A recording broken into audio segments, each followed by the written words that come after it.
And eventually you self-destruct. It's what always happens. You kill off what you were trying to do in the beginning. And for me, that's where the morphs are going. And when I started talking to people about the registry and things like that, that was one of the first things they asked me. It was like, well, how are you going to do ball pythons? And I said, I'm not. They're like, well, what do you mean? I said, registries are about purity. I can't register sick animals. No one is doing, I don't know how many animals you have. You ever got a health certificate with any of your reptiles? No. Yeah, I didn't think so. You got any paperwork that says that you own any of that stuff back there? Nope. Any insurance? I know you don't. If you got it, then I should have it. And I don't have it. You buy a canine or a horse or a cat from a good breeder, things that come with it. A good breeder is going to give you a health guarantee. Usually for a canine, it's like 2 years for hips and all that stuff. And they'll replace the animal. So they give you a health guarantee. They give you a set of papers for transfer of ownership. Any company will give you insurance on most of those animals. They have to go to the vet to get a health certificate, especially if you're getting it shipped. It has to have a health certificate. So why does a dog or a cat have to get a health certificate when it's shipped on a plane, but reptiles don't have to go through any of that stuff?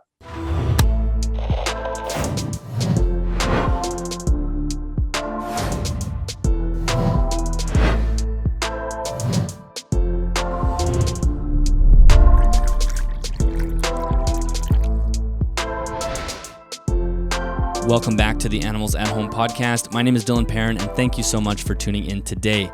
Today I'm speaking with Rain, who is a reptile keeper and breeder out of the United States, and he's somebody that has been in herpetoculture for a very long time, but also someone that has experience keeping other animals as well. And because of that, we're able to have this fascinating conversation about something that herpetoculture is desperately missing, and that is the concept of registering animals to their owners and keeping track of everything in a more professional and organized way. We see that type of behavior in the dog world. We see it in the horse world. Of course, all bloodlines are kept track of for breeders that are breeding dogs properly and horses that are being bred properly, and everything's being kept track of.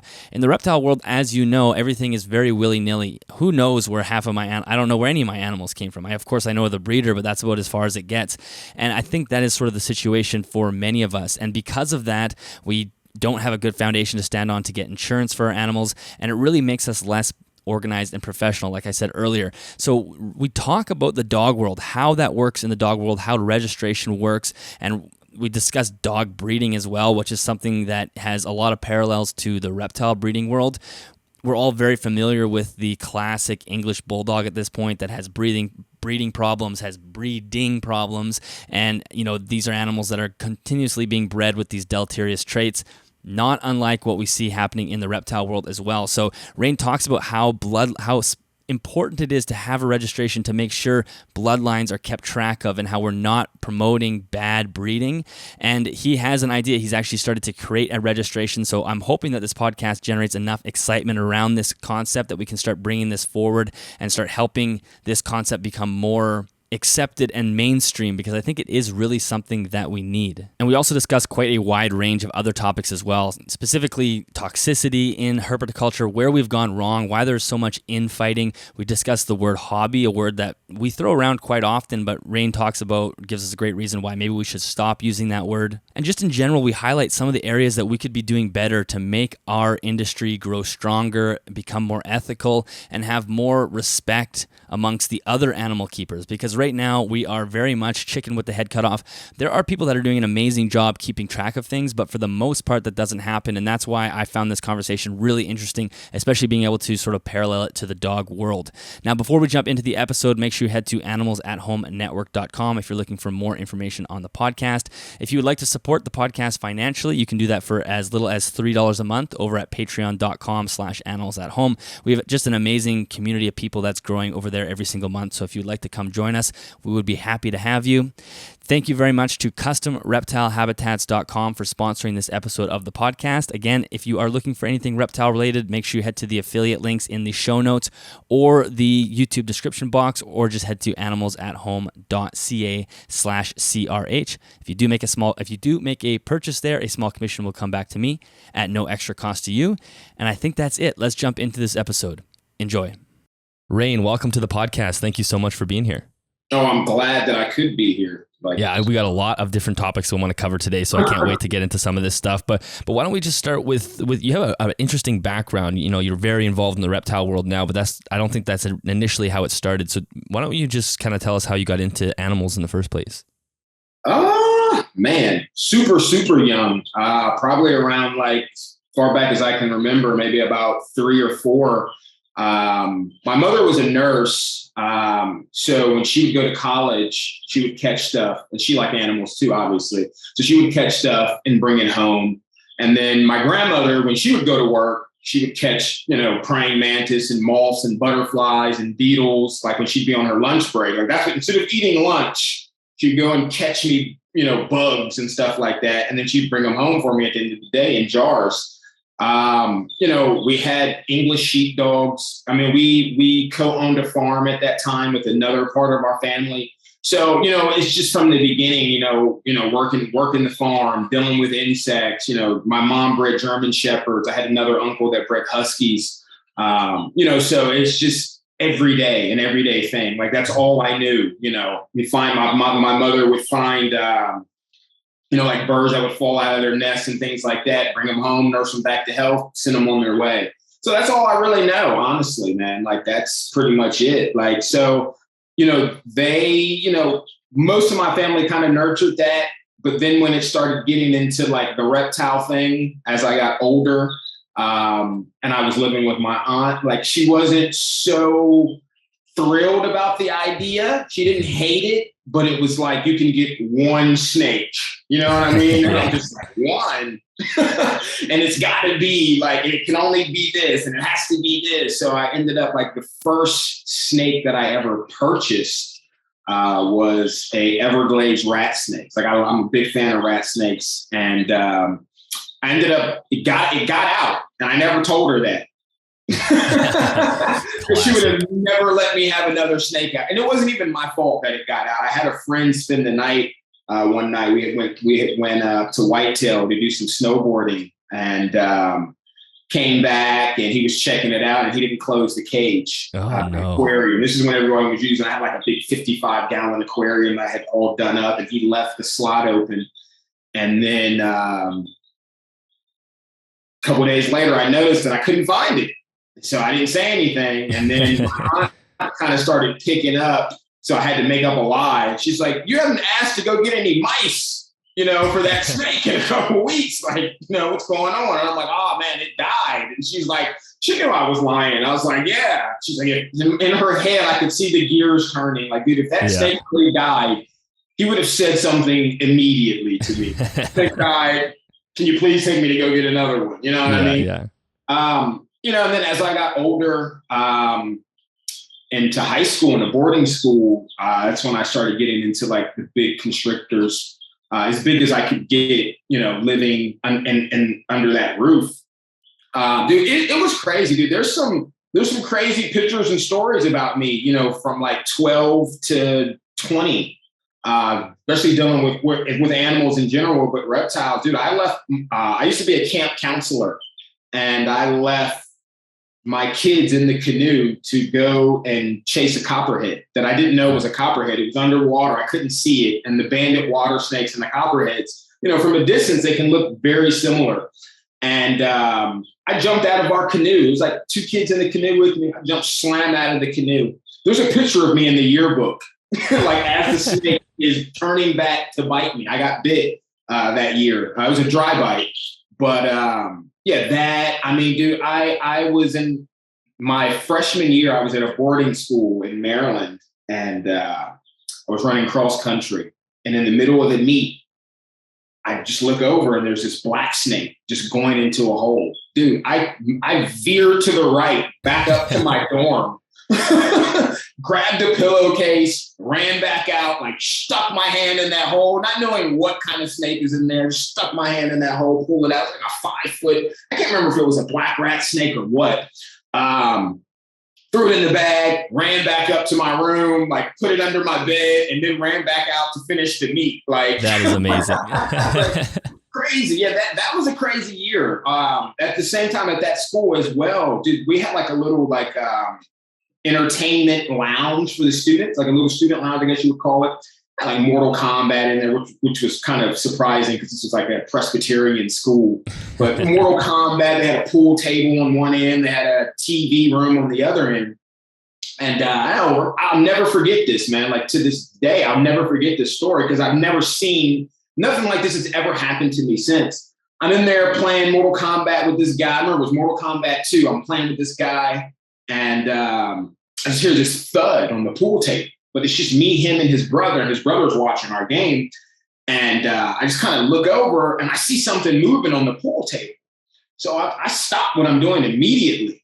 And he's like, "Yo, what's up?" And I was like, "Hey, there's a snake over there on the pool table." He's like, "What?" So I go and I grab the snake, run it back up to my room. Because I'm like, I'm going to catch all these there. Yeah, I'm going to catch all Where did these. it come from? It came from the ceiling or? So look, by the time I got back down to the student lounge, there was 2 more sitting on the pool table.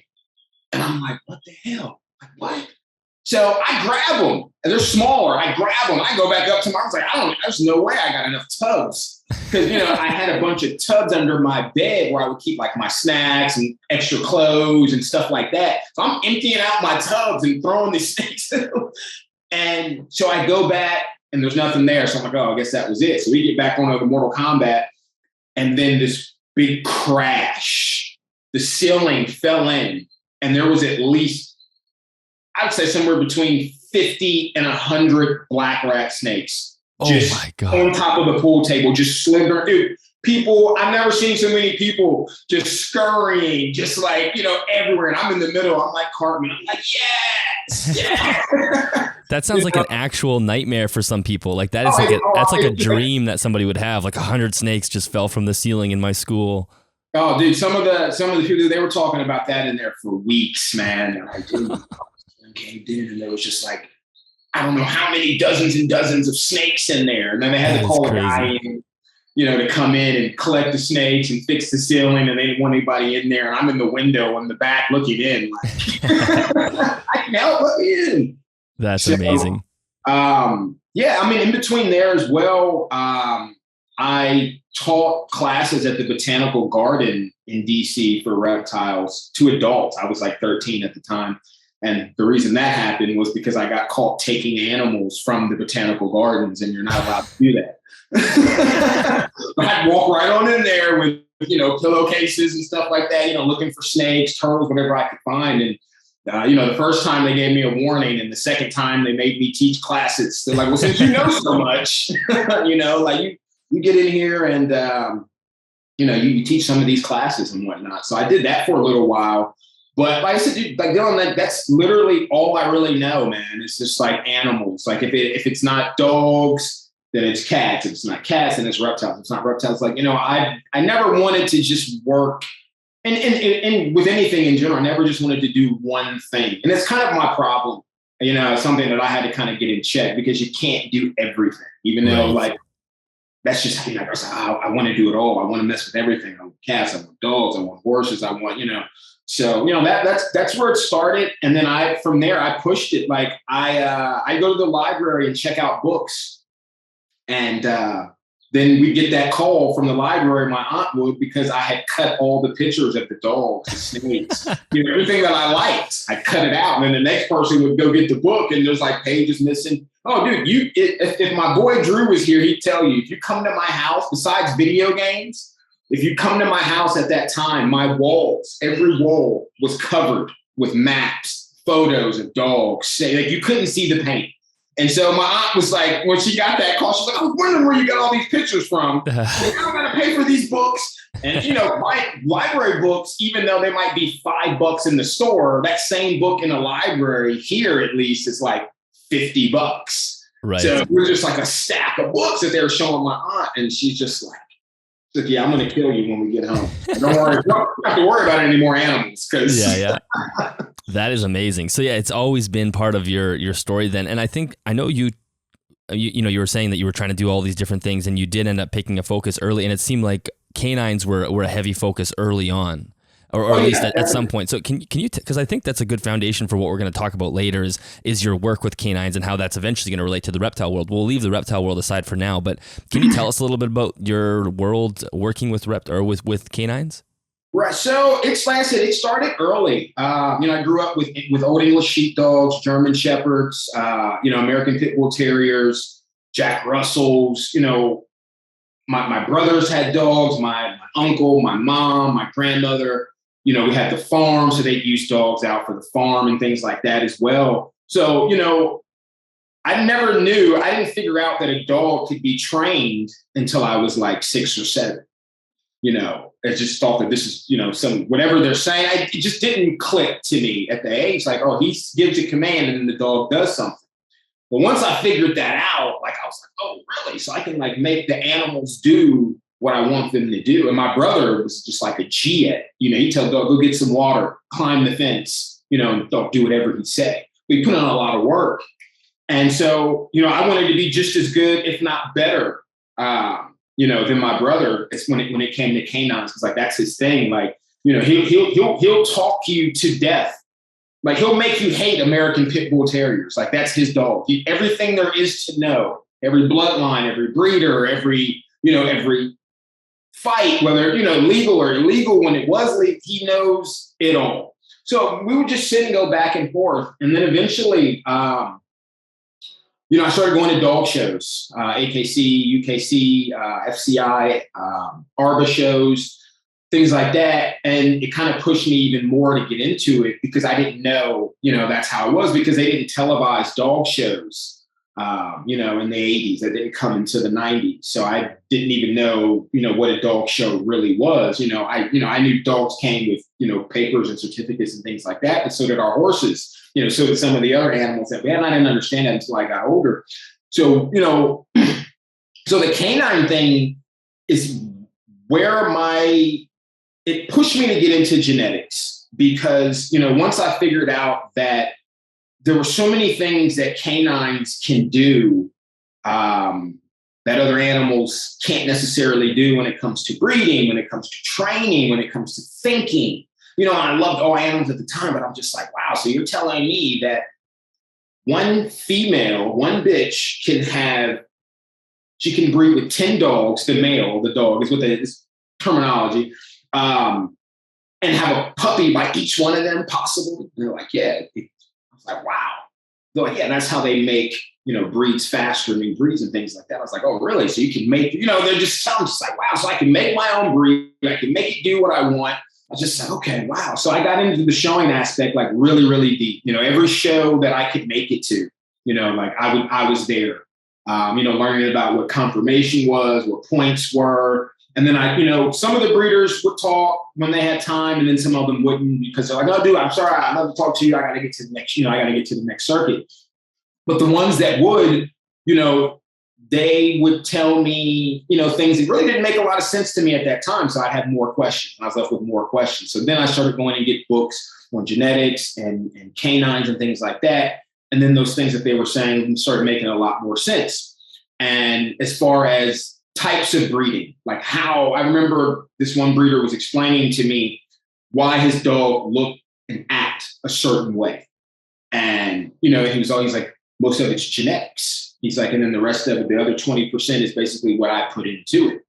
And so, once I figured out what that meant, I was like, okay, so basically if your dog doesn't fit the standards, then you need to find the opposite to breed into the dog to make it fit the standards to get points and confirmation, because that's the dog that's going to win the show, the one that's closest to the standard. So standards became very, very important to me. Anywhere I went, I'm just like, talking to the breeders, how long have you been breeding? Do you know the standards? What are the weight on your dogs? All the questions, I would annoy these people.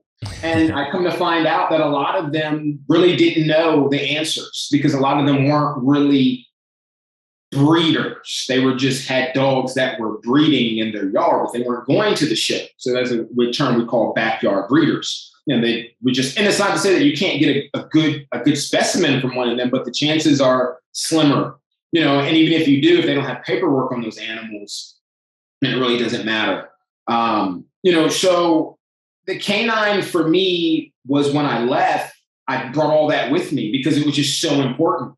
I had always heard and myself had even frowned upon, oh, you don't want to inbreed, just because of what I was told about it before I understood it.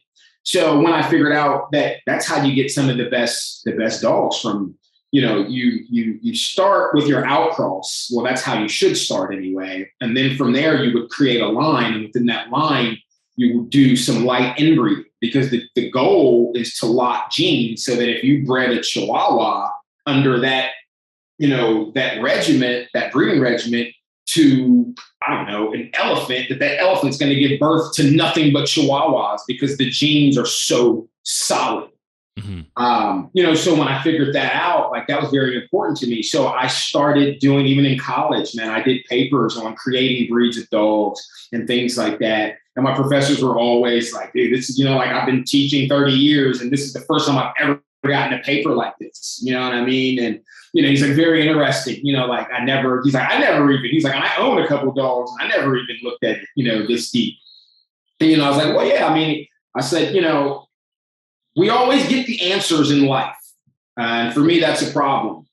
Having the answer before I get the problem. I'd rather see the problem and then get the answer, but that's how they do you. That's how they control you. They give you the cell phone. They don't tell you how it was made. It's just how it works. You use it, you pay us. Don't ask any questions. Yeah. Don't you dare try to do this yourself type of thing. And, that's always been prevalent. So anything that I could get around, then I was going to do it. And I found that falsehood with animals. Like, well, I can pretty much do what I want to do here within respect to the animals. Like, I don't want to destroy the animals, but I do want to have my own thing so that when you see this particular breed or that line, you know where it came from. So when they talk about the standard is sort of like the measurements, the weights, the perfect specimen of that breed. And right. So what's happening now with dog breeds? Because we're seeing a lot of deviation from, I assume, from the standard, and we're seeing a lot of horrible, what seems to be over inbreeding, or I don't know what it is. Well, man, it's the dog, the canine world is on its last leg, man. And that's not saying that it's going to stop, that it's going to cease. But I say that because of kind of what you just said is standards. No one cares about standards anymore. I will tell you right now, 80% of the breeders out here, the new breeders out here, standards don't mean anything to them. Most of them don't even know the standards of the breeds. And most of these people who are buying these breeds don't even know the standards, because now it's about ego. Now it's about social media is the standard, because the standard is how many likes can I get for buying this Merle or this fluffy French Bulldog. French Bulldogs don't come in Merle. So if you have one out there and you're watching this, I'm sorry, you don't have a pure Frenchie. You don't believe me? Go get a DNA test. The fluffy French Bulldog, they don't come with long hair. That's never happened. A friend of mine breeds presses, and he just told me the other day, he said, man, I'm so sick of these people with these solid white presses, because the standard, here we go back to the standard, says that the Presa Canario is not allowed to have more than 20% white in its coat. It doesn't say that you won't get dogs that will have more, but in order to come into the ring and be appointed and be confirmed, you have to follow those standards. And he said, man, the person who's going to be a billionaire is the guy who comes out with the solid white fluffy Presa. And I'm just like, dude, you're absolutely. And I said, dude, give it a year. But that's where we are. I've had people blatantly tell me, I don't care about the standards. I don't know the standards. As long as I look good walking down the street with whatever, breed but they don't understand that for their, I don't even know what to call it. I guess their ego, to feed their ego, to make themselves look good, or, I don't know, get some security for themselves. You're destroying, work that someone has put a lot of work, centuries of work into, not decades, but centuries of work into, because now it even says on a lot of standards, this is how you know that people don't read them and they don't care. It says on American Bully, American Pit Bull Terrier, Frenchie, Boston Terrier, I can go on and on and on, that Merle is not allowed in the ring. It's a fault. but you will literally pay $10,000 for a Merle dog and $2,000 for the other dog. And the reason that's an issue is because the Merle gene is inherently inherently sick. It's inherently diseased. And that's why they're not supposed to be bred. Interesting. So will that genetic trait pop up just randomly through breeding? But the goal is if you're trying to breed to the standard, that's not a dog that's going to end up in your breeding program. It's a dog that's good for the family, but it can't be put into the ring to be shown. Right. Well, it's not even so much just random.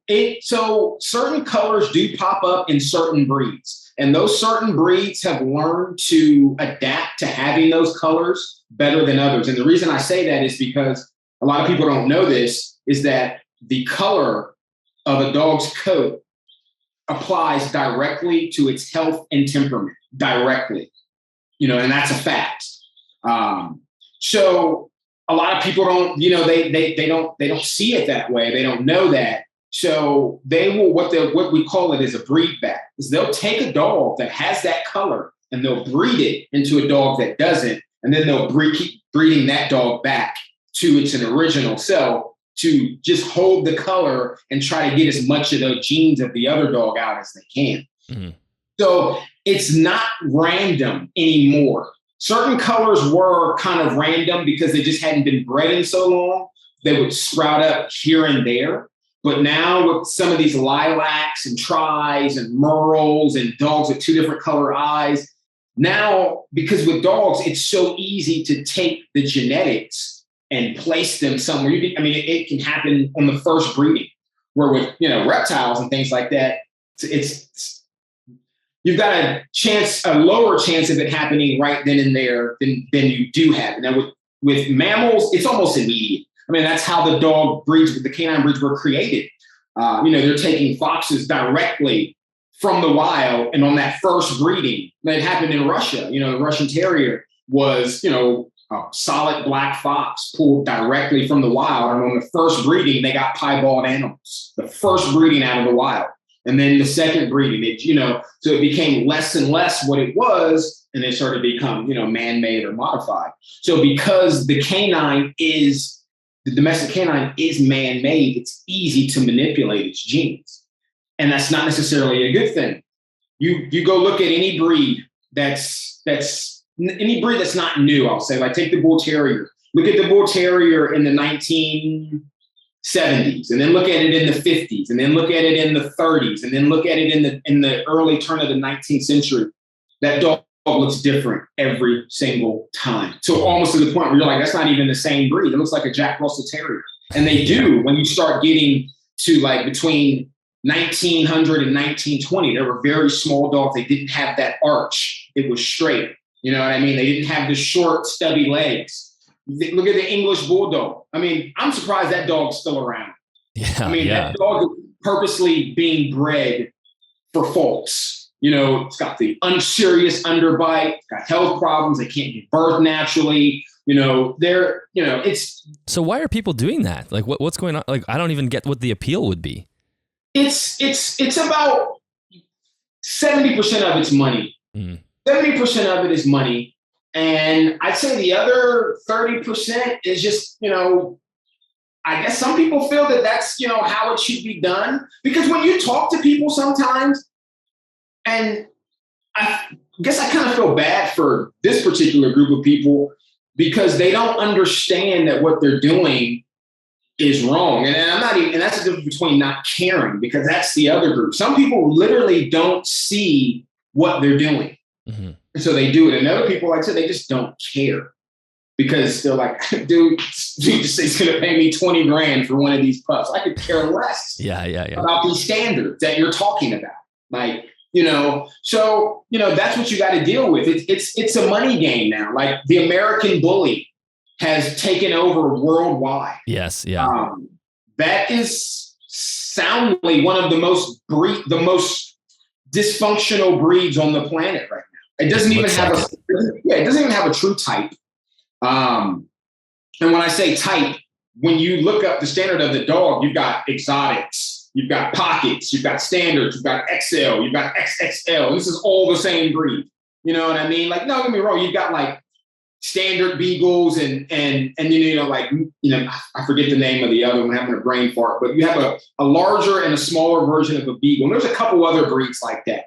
But this is one breed that is still being manipulated because people are still putting Boston Terriers into it, still putting English Bulldogs, still putting this. So there's nothing solid about that dog, and it has so many health problems. Like it's not even funny. All the vets that I know are like, man, I don't think a breed has been in my office more since that breed went downhill. Eventually, well, in the beginning, when Dave created that breed, because he's from my area, he was going about it the right way. But then he started getting paid. And when he started getting paid, he forgot about that standard because now he's got a registry that he's making millions off of. And he's got a breed, it's his breed. And he just has no control over what's going on with it right now. I mean, the shows, I don't know if you've ever seen an American Bully show. It's not even a real show because there's no real standard. It's just a bunch of people standing around in a square, shaking hands, talking to each other. Like it's not even a real show. I have a cousin who breeds American Bullies, and he jumped on the bandwagon because that's what his partner wanted to do. So that's what he did. Not because he liked the dogs, because people are spending big money on those dogs. Dude, I had one. I had a pocket. Probably the dumbest dog I've ever owned in my life. Hands down. Hands down. Hands down. Never again. Never again. Beautiful, beautiful animal, though. I can't deny that. Beautiful animal. But genetics, no. No good. I mean, someone broke in my house. That dog wasn't going to do anything anyway. I mean, its legs were like that big. But, I found it. It was a good-looking dog. And I was like, I'm going to try this breed out. It needs a home. And, and I got it for a good deal. It was dual registered, but they had bred her so much. I couldn't even have a litter with her because she was just so overly bred. And that's what they do with her. They're breeding the males younger and younger these days, man, because people are, if you start breeding American Bullies and you get some, what they would consider decent ones, I mean, you will have people trying to pay you for litters that you don't even have. Like, oh, but you're going to breed them eventually, right? Well, here, just take this $2,000 as a deposit. And when you have a puppy, let me know. Like that's, it's like the ball python market. I was just going to say, I think everybody's going to easily draw parallels here. It's amazing. The ball python and the American Bully market are one and the same. And people are getting into them for the same reason because, my basketball career didn't work. I got kicked out of college, but I knew I could sell ball python. I literally heard somebody say that. Like literally, I've heard that. And I'm just like, wow, okay, well, that's the kind of people we don't need. Like, well, it's funny because I think, sometimes people think that ball python phenomena is a unique to the reptile world, but really, like you're saying, there's an exact parallel to the dog world and probably the horse world. And what we're seeing is human nature getting pasted over top of, almost like an addiction to breeding, an addiction to thinking that you're investing in something that's worthwhile. And like you said, we're creating animals that have horribly poor genetics. And we see that on the reptile side 100% of the time, sorry, not 100% of the time, but we see it a lot. And yeah, exactly. So it's kind of fascinating in a way that it's just what humans do for some reason. And we're not thinking about it thoroughly enough. Well, I mean, it is. And the fact that people know it, because there are some people that know everything that I just said, that the genetics are bad on the canine and the reptiles, but yet they continue to do it. Mm. That's the worst part about it. When you don't know or you don't understand, some people who just jumped on the bandwagon and they didn't really do the research, like that's not good either. But when you know and you do it anyway, that's worse. Yeah. But, it's all about the ego, man. And the dog world is very competitive. And I think for me, like I've always been into reptiles, but it's not a openly competitive industry, I guess you can say. But there is a lot of competition, but it's more hate and toxicity than competition. You know what I mean? So, people fight at dog shows. It doesn't happen a lot, but it happens, like especially in that back room. I've seen some people get, their face smacked on the ground. Well, I guess with dogs and horses, there is the additional layer of actual competition, right? Like there's, there's racing, there's shows, there's actual competition on top of the breeding. Right. So it's an additional layer of aggression. Right. Well, I mean, because one, there's no money involved. You're not there to buy anything. And that's one thing that the reptile world is lacking. Well, at least over here, because in Indonesia, and I know in Jakarta, they do shows over there, like dog shows, but with reptiles. And, that's the problem is we only have expos. Or not even expos. I mean, they are, I'm sorry. We only have expos and not shows. An expo is buy, sell, and trade, and that's it. That's it. You go to a canine show or a cat show or a rabbit show or a horse show, and that's serious business because everyone there is there to see if they're going to get an addition to what they already have. For one, they're going to see who's got the best. Am I going to spend that $5 to $10K this year on another pup? If so-and-so wins the show, then I got to have one. You know what I mean? That's what the show is about, to determine who is the best. In the reptile world, everybody's the best. Yeah, exactly. That's exactly it. Yeah. Whoever has the nicest banner. Already the best. And that's why you can't talk to anybody. Yes, you know what I mean? You can't get any real information from anybody. As soon as you disagree with someone, me and you could be, and this is hypothetical, we could be friends for 20 years. And then as soon as I say something like, man, Dylan, I don't like those red tree frogs, those red-eyed tree frogs. Well, guess we can't be friends anymore. Like, It may sound stupid and simple, but it is literally like that. As soon as you disagree, it's over. It's done. Now you're a POS. You don't know what you're doing. You know, this, that, and the other. I bred everything for him or for her. And, I'm just like, so, yeah. Animals are, look, man, if you keep animals, you're crazy. Everyone's crazy. There's no one who keeps animals on a regular basis in their home that is not a little, you have to be. Yeah. You have to be. You know what I mean? But some people just, I mean, look at the Tiger King. That proves it right there. But there's levels to that. You know what I mean? There's levels to that. And some people just take it too far, man. But the dog world is serious. It's because, there's a lot of work they're put in there because there's really no money to be made there. If you're doing canines right, you're probably not going to make $1 if you're doing it right, because it costs about $1,500 a year to maintain each animal that you have.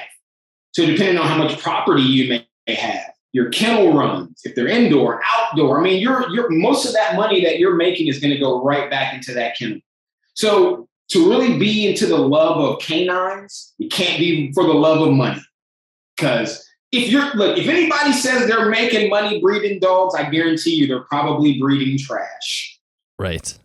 They're probably breeding trash because any real breeder will tell you, like, there's no way that you can do this properly and make money, because like I said, you've got to fly or drive with these dogs, your hotel rooms. If you're really into it, you may be flying overseas. So, but people, a lot of people don't understand profit. Like, oh man, it's like with the solar program. So they're like, oh, no out of front, no out of cost pocket, but it costs $50,000 to set up. And then they tell you, but you don't have to pay your electric bill. Like, my electric bill is only $200. So that basically means until I save $50,000 in my electric bill, that I'm, you got to understand what profit and not profit means. Like, so until that happens, man, the animal world is going downhill, unfortunately. And there's just not enough people to keep it alive that are doing the right thing. It's just because now it's not, honestly, it's not even, at least in the reptile world, and I think in the dog world too, the cat world, the horse world, not so much, but in the reptile world and the dog world, it's not even really about the animal anymore. It's about the keeper. The keeper, that's what it's about, man. It's like, forget the animal. You get into green tree pythons, I think you're not even getting a snake anymore. You're paying for the locale. That's what you're paying for, that name. Right. you're going to pay $3,000-$4,000 for the locale. Like that's all that's important these days. Like this just, I don't know. The reptile world is just so far behind all the other animals as far as things that we have and don't have and vice versa. So, dogs, I took to that because there was structure. There was structure. And structure is good, especially when you're dealing with animals. And, the structure there, basically showed me how to establish, like a solid breeding business, why a registry was important, how to really see the working of genetics in your offspring, the difference between production and reproduction, because there's a huge difference between production and reproduction. Anybody can produce, and most people do produce, but not everybody is reproducing.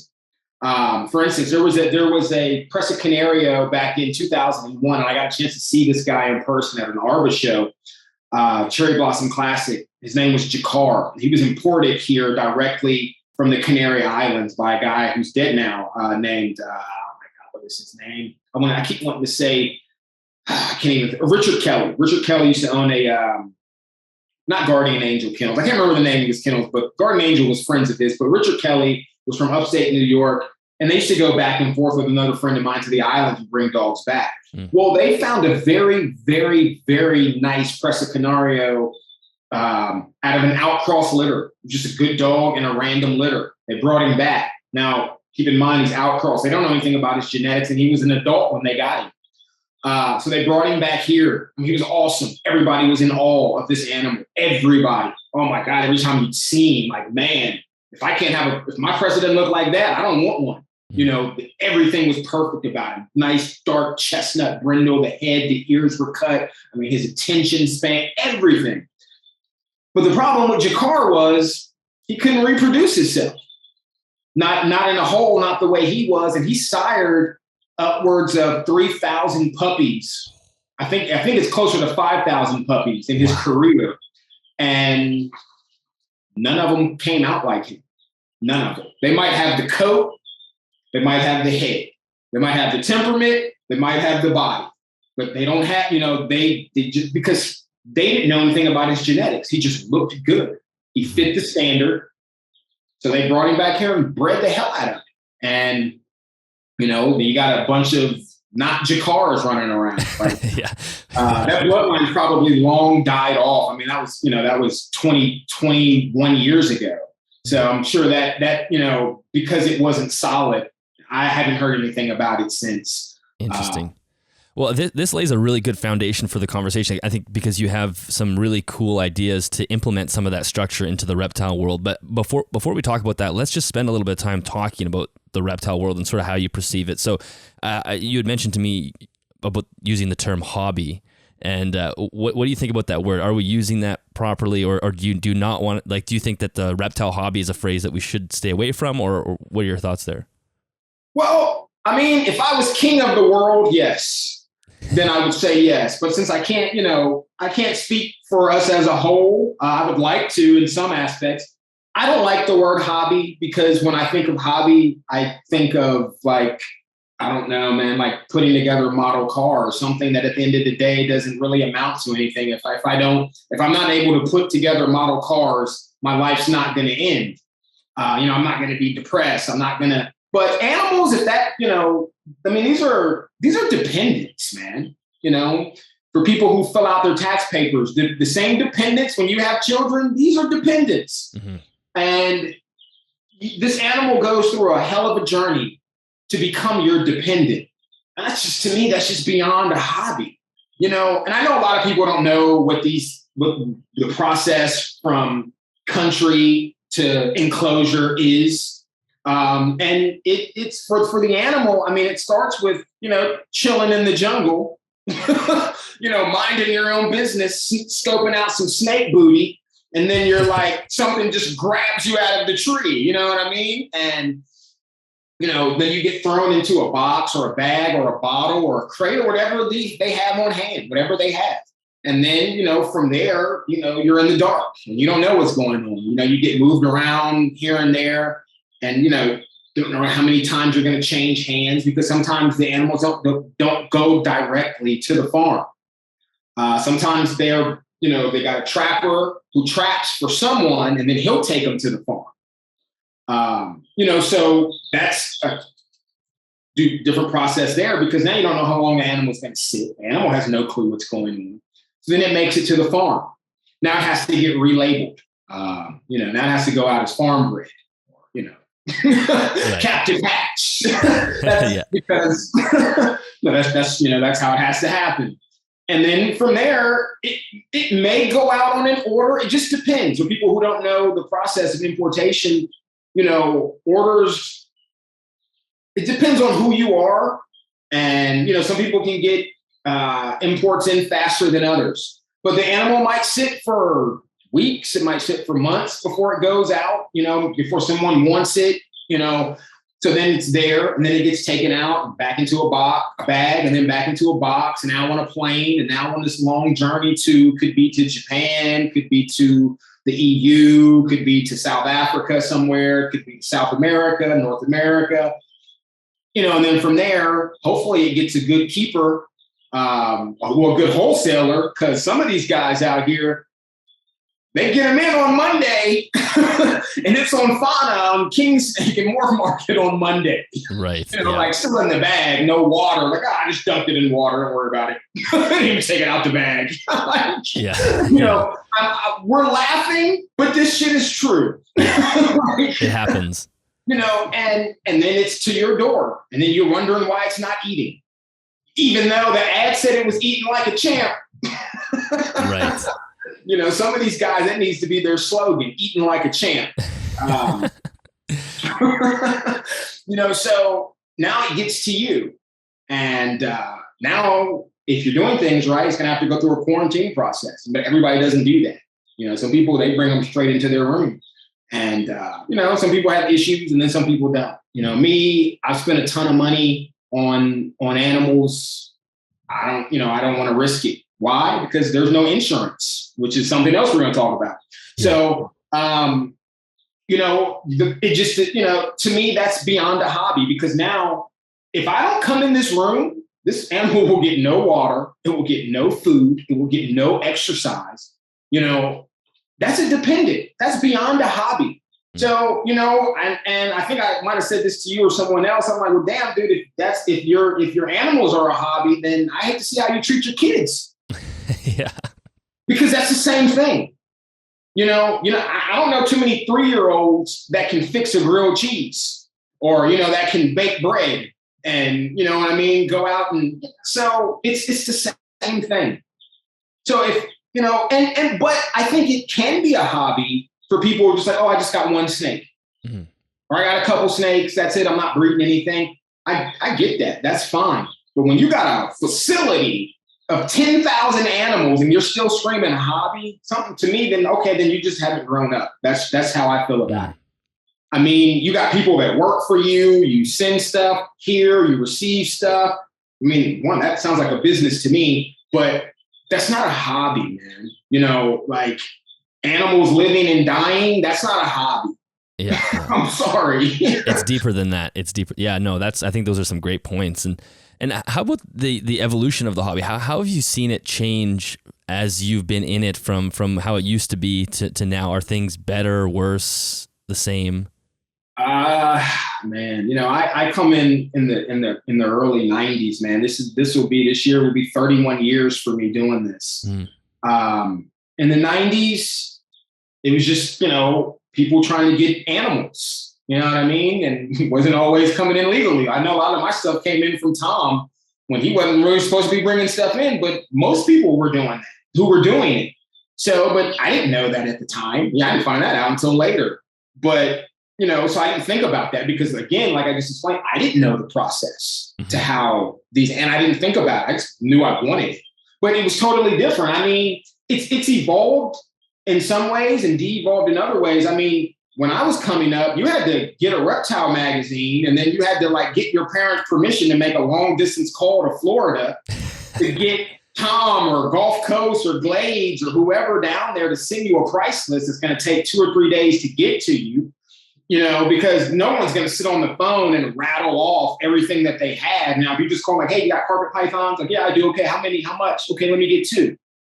But then you still got to send your money order or do your bank transfer. So it was a process. It was a waiting process. And it was all about patience because you'd have in your mind, oh, I'm going to get some carpet pythons. I'm going to call Tom. I'm going to call this guy and I'm going to get these price lists in. And then by the time the price list would get to you, it'd go like carpet python. And they'd always have it lined up like carpet python, whatever, 1.2 available. But by the time you got the list and called, there was none available. Yeah. You know what I mean? They were gone. They were sold. You had to wait. So it was a totally different process now. And you didn't get to see the animal. You didn't get to see the animal at all. So, now you just get online, go to Morph Market, go to King Snake. Because King Snake, I don't think came around until like 93, 94, 95, around that time. But yeah, you didn't get to see the animal. Almost everything back then was wild caught, the majority of stuff, but it was still coming in looking good. I mean, I know I had a lot of wild caught stuff that was kind of, messed up. And then I got some stuff in that looked really, really good. In the 90s was when a lot of things were picking up, especially for reptiles. I didn't start going to shows until later on, and I hadn't been to that many shows as it is. But it was just a totally different ball game, man. Now, it's always been, and it probably always will be, a male-dominated trade. You never really saw a lot of women into it, but there were some. Mm-hmm. But now, like, you got the men attacking the women for stupid things that don't even matter. Now you got black reptile groups. I haven't seen any white reptile groups, so I assume that if you're not in the black reptile group, you're automatically in the white reptile group. Yeah, I don't know if anyone's gonna go out and start a white reptile. Oh yeah, not right now, not in 2022. Don't do that. That's the last thing we need. That'll be on the news next. Yeah. And now in the reptile industry, white masculine toxicity is taking over.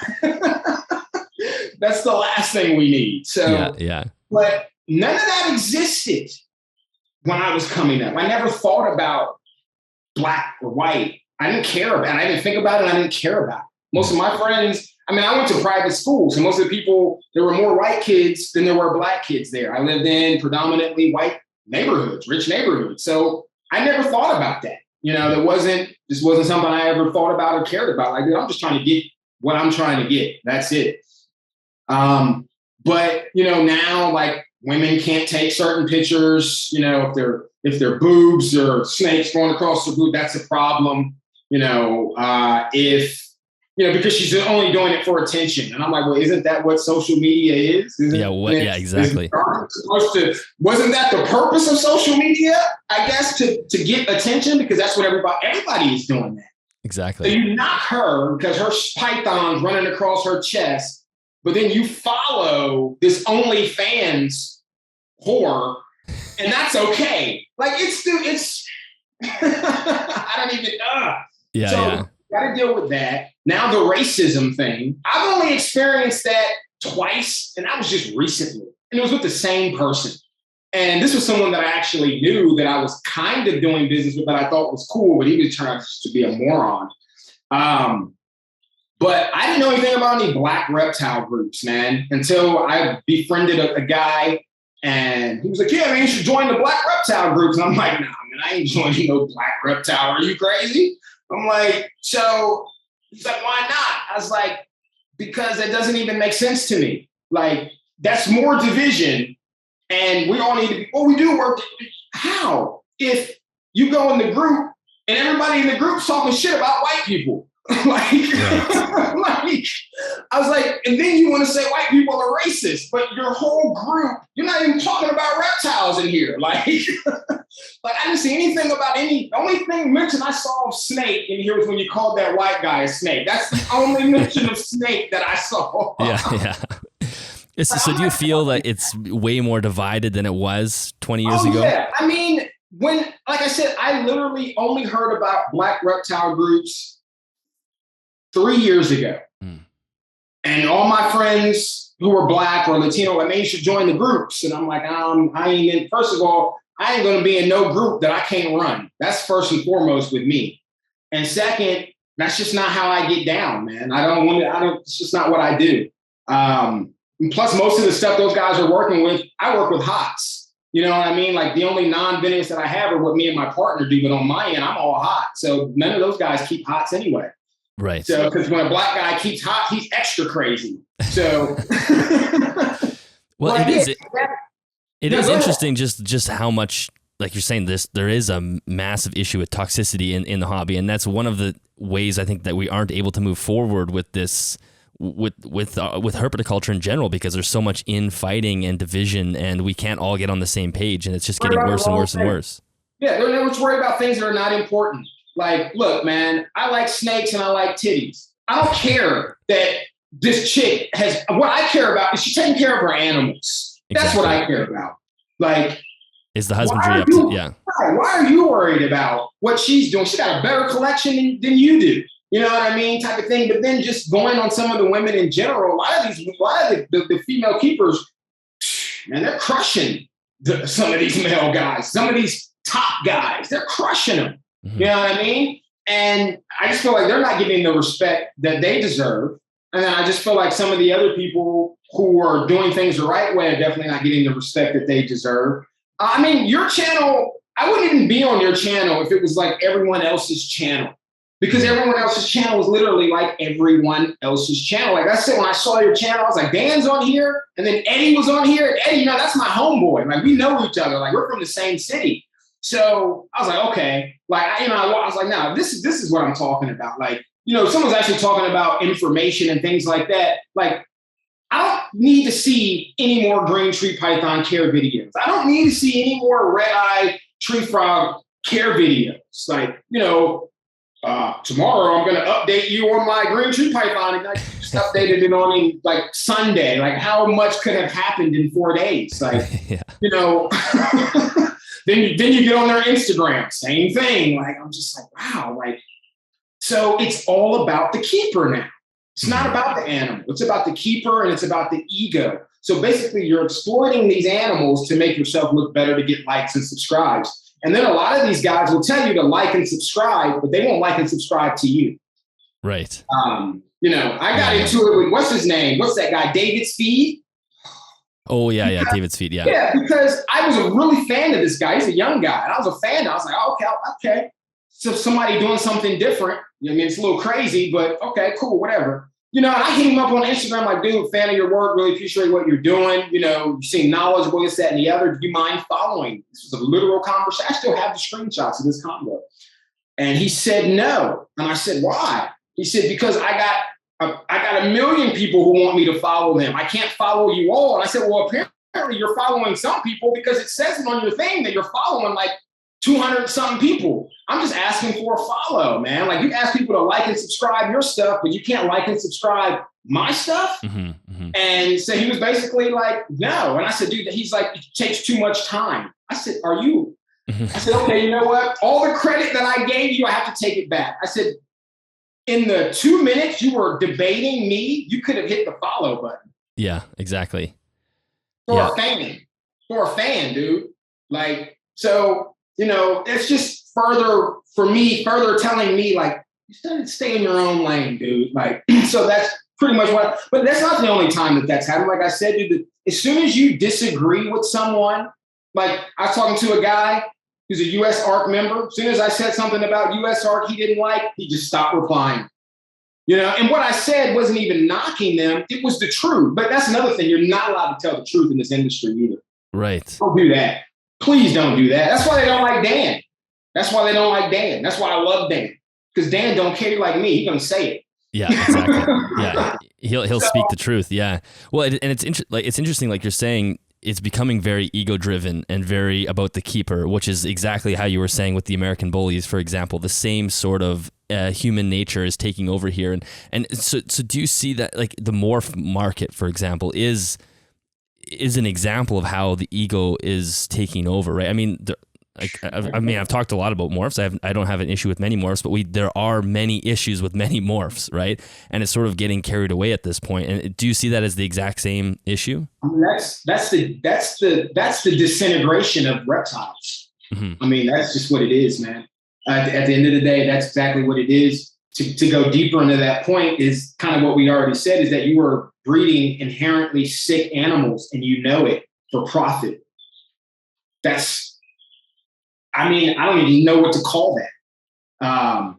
Without saying something very rude and nasty, and, because it really pisses me off, because it's already been proven that what you're doing is genetically upsetting. It's already been proven. Right. And no one can say that it hasn't.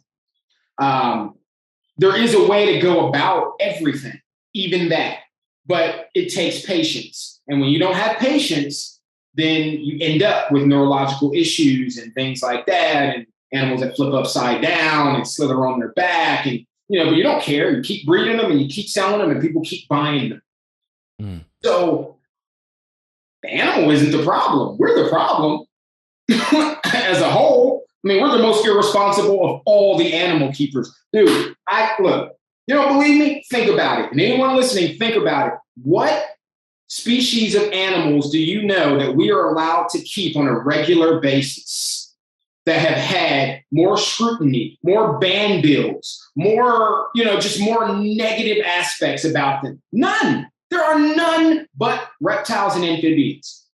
And there's a reason for that. But I mean, and it's part because those other people, they have something that we don't. They have a lot of stuff that we don't. They're doing a lot of things that we're not doing. But everyone in the reptile, they want to be so secretive.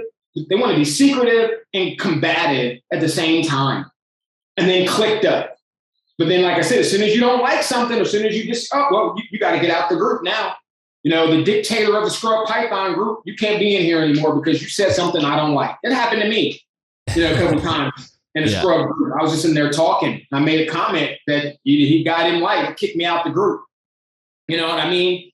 For something that was mine, because I didn't want to give them my notes. I get kicked out the group. And it's the only thing that I didn't want to give them the notes. I just wasn't going to sit on Facebook when I used to have it and type. Dude, I've got books of notes, 3 months of notes from when I was in Indonesia. I'm not going to sit there and type everything on my, on my computer on Facebook. Dylan, I literally told this guy, DM me, I'll give you my number, give me a call, and we can talk scrubs all day. He didn't want to do it. So that's not my fault. Yeah. But yet he went and trashed me to another guy, and then another guy. And I'm like, dude, we're going to stop you from, you won't get any scrubs messing with us. You know who we are? And I'm like, hey, do you know who I am? I know who you are. That's the problem. You know who I am.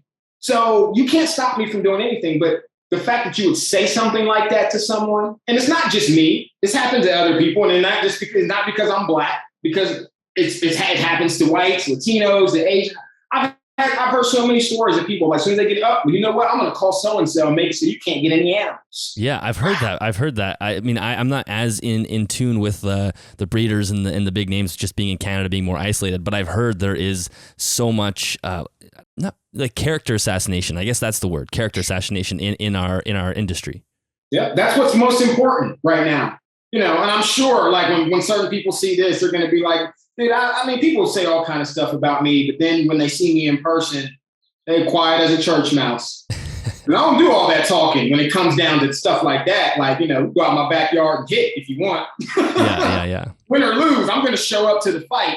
But, my thing is, if I got something to say, I'm going to say it, and I'll say it to you. And anything that I say here, I've already said it to anyone else who knows me. Mm-hmm. But it is sad that there's just so many avenues that are just being used in the wrong way, and social media is fueling it.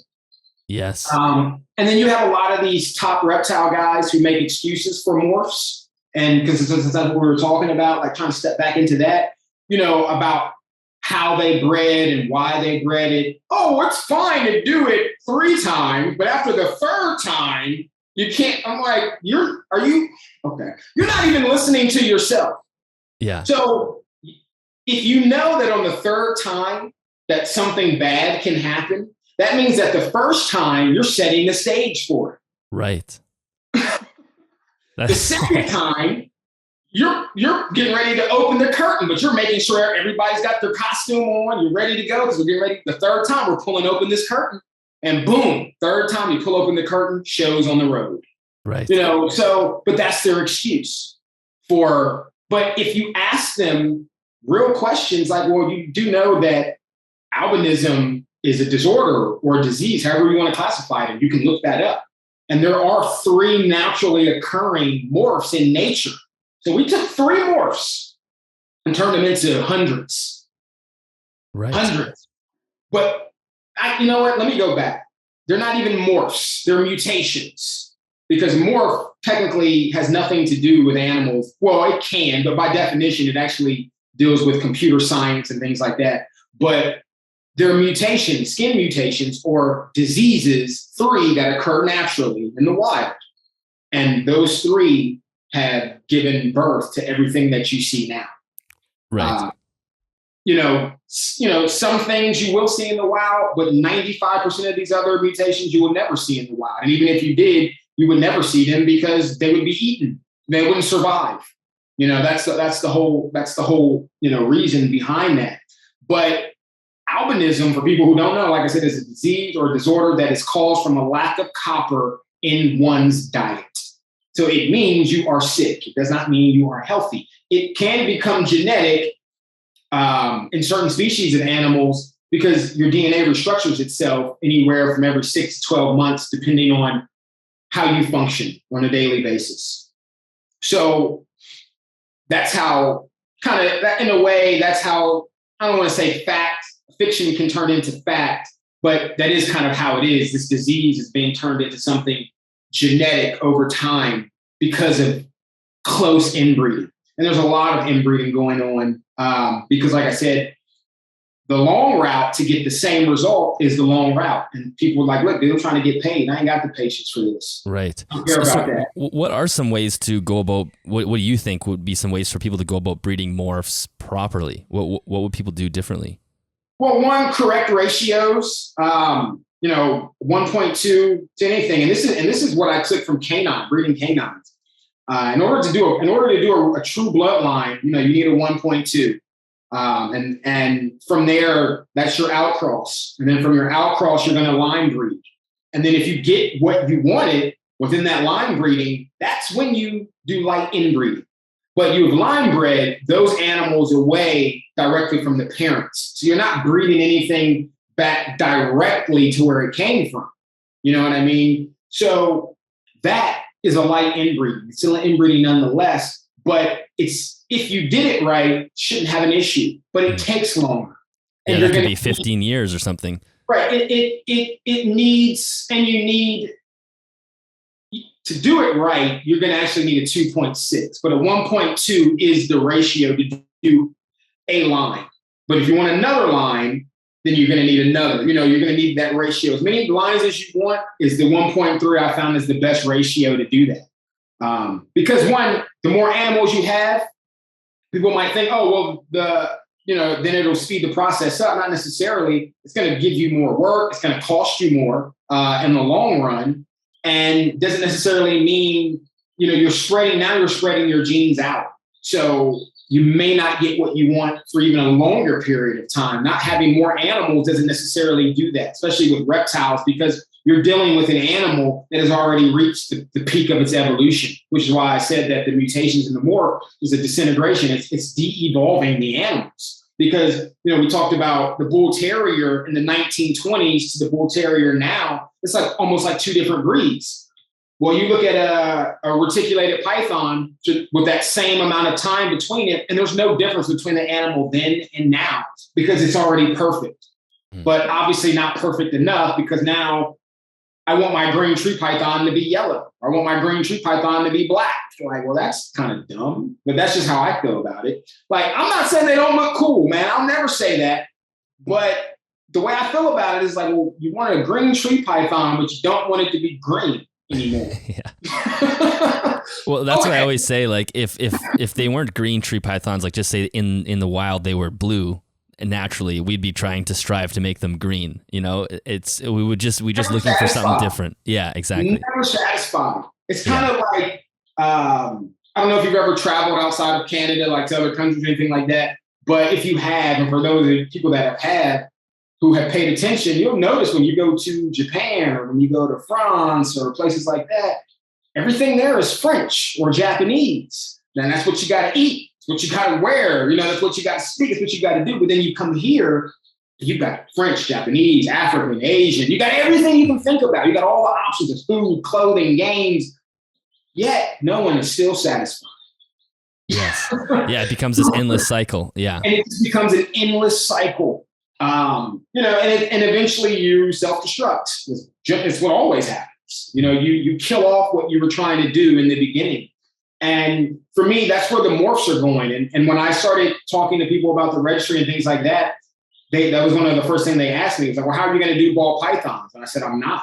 They're like, well, what do you mean? I said, registries are about purity. I can't register sick animals. No one is doing, I don't know how many animals you have. You ever got a health certificate with any of your reptiles? No. Yeah, I didn't think so. You got any paperwork that says that you own any of that stuff back there? Nope. Any insurance? I know you don't, because if you got it, then I should have it, and I don't have it. Yeah. And that's what I'm saying. So now there are some keepers, because of NIDO and a few other viruses that have popped up, that are starting to test their animals. But that's not everybody. And it's not even enough to really make it matter, but you buy a canine or a horse or a cat from a good breeder, things that come with it. A good breeder is going to give you a health guarantee. Usually for a canine, it's like 2 years for hips and all that stuff. They'll replace the animal. So they give you a health guarantee. They give you a set of papers for transfer of ownership. Any company will give you insurance on most of those animals. They have to go to the vet to get a health certificate, especially if you're getting it shipped. It has to have a health certificate. So why does a dog or a cat have to get a health certificate when it's shipped on a plane, but reptiles don't have to go through any of that stuff? Mm-hmm. I mean, either one is likely to carry a disease that may or may not be transferred over to us or to another animal. But as an animal, how can you allow it for one, but then you don't? They all need health certificates. I want to know what's going on with my animal. I want to make sure that the person that I got it from is doing what they're supposed to be doing. But you know what? That costs money. Right. That costs money. Well, damn, you just spent $500,000 on your reptile collection. I know that one guy, I don't know his name, but he just lost like his whole collection. I think like over 1,000 animals to a house fire. He ain't got no insurance. He went to GoFundMe, Yeah. So, if we had a registry that was doing what it was, well, I'm going to say we had it when we do. But look, if USARK was doing what it was supposed to be doing, me and you wouldn't be having this interview right now. Mm. And some people might get mad when I say that. But if you get mad, then you know that I'm telling the truth, because that website has not changed since like 1996 or 1997 when it went up. That's sad. There's no number on there.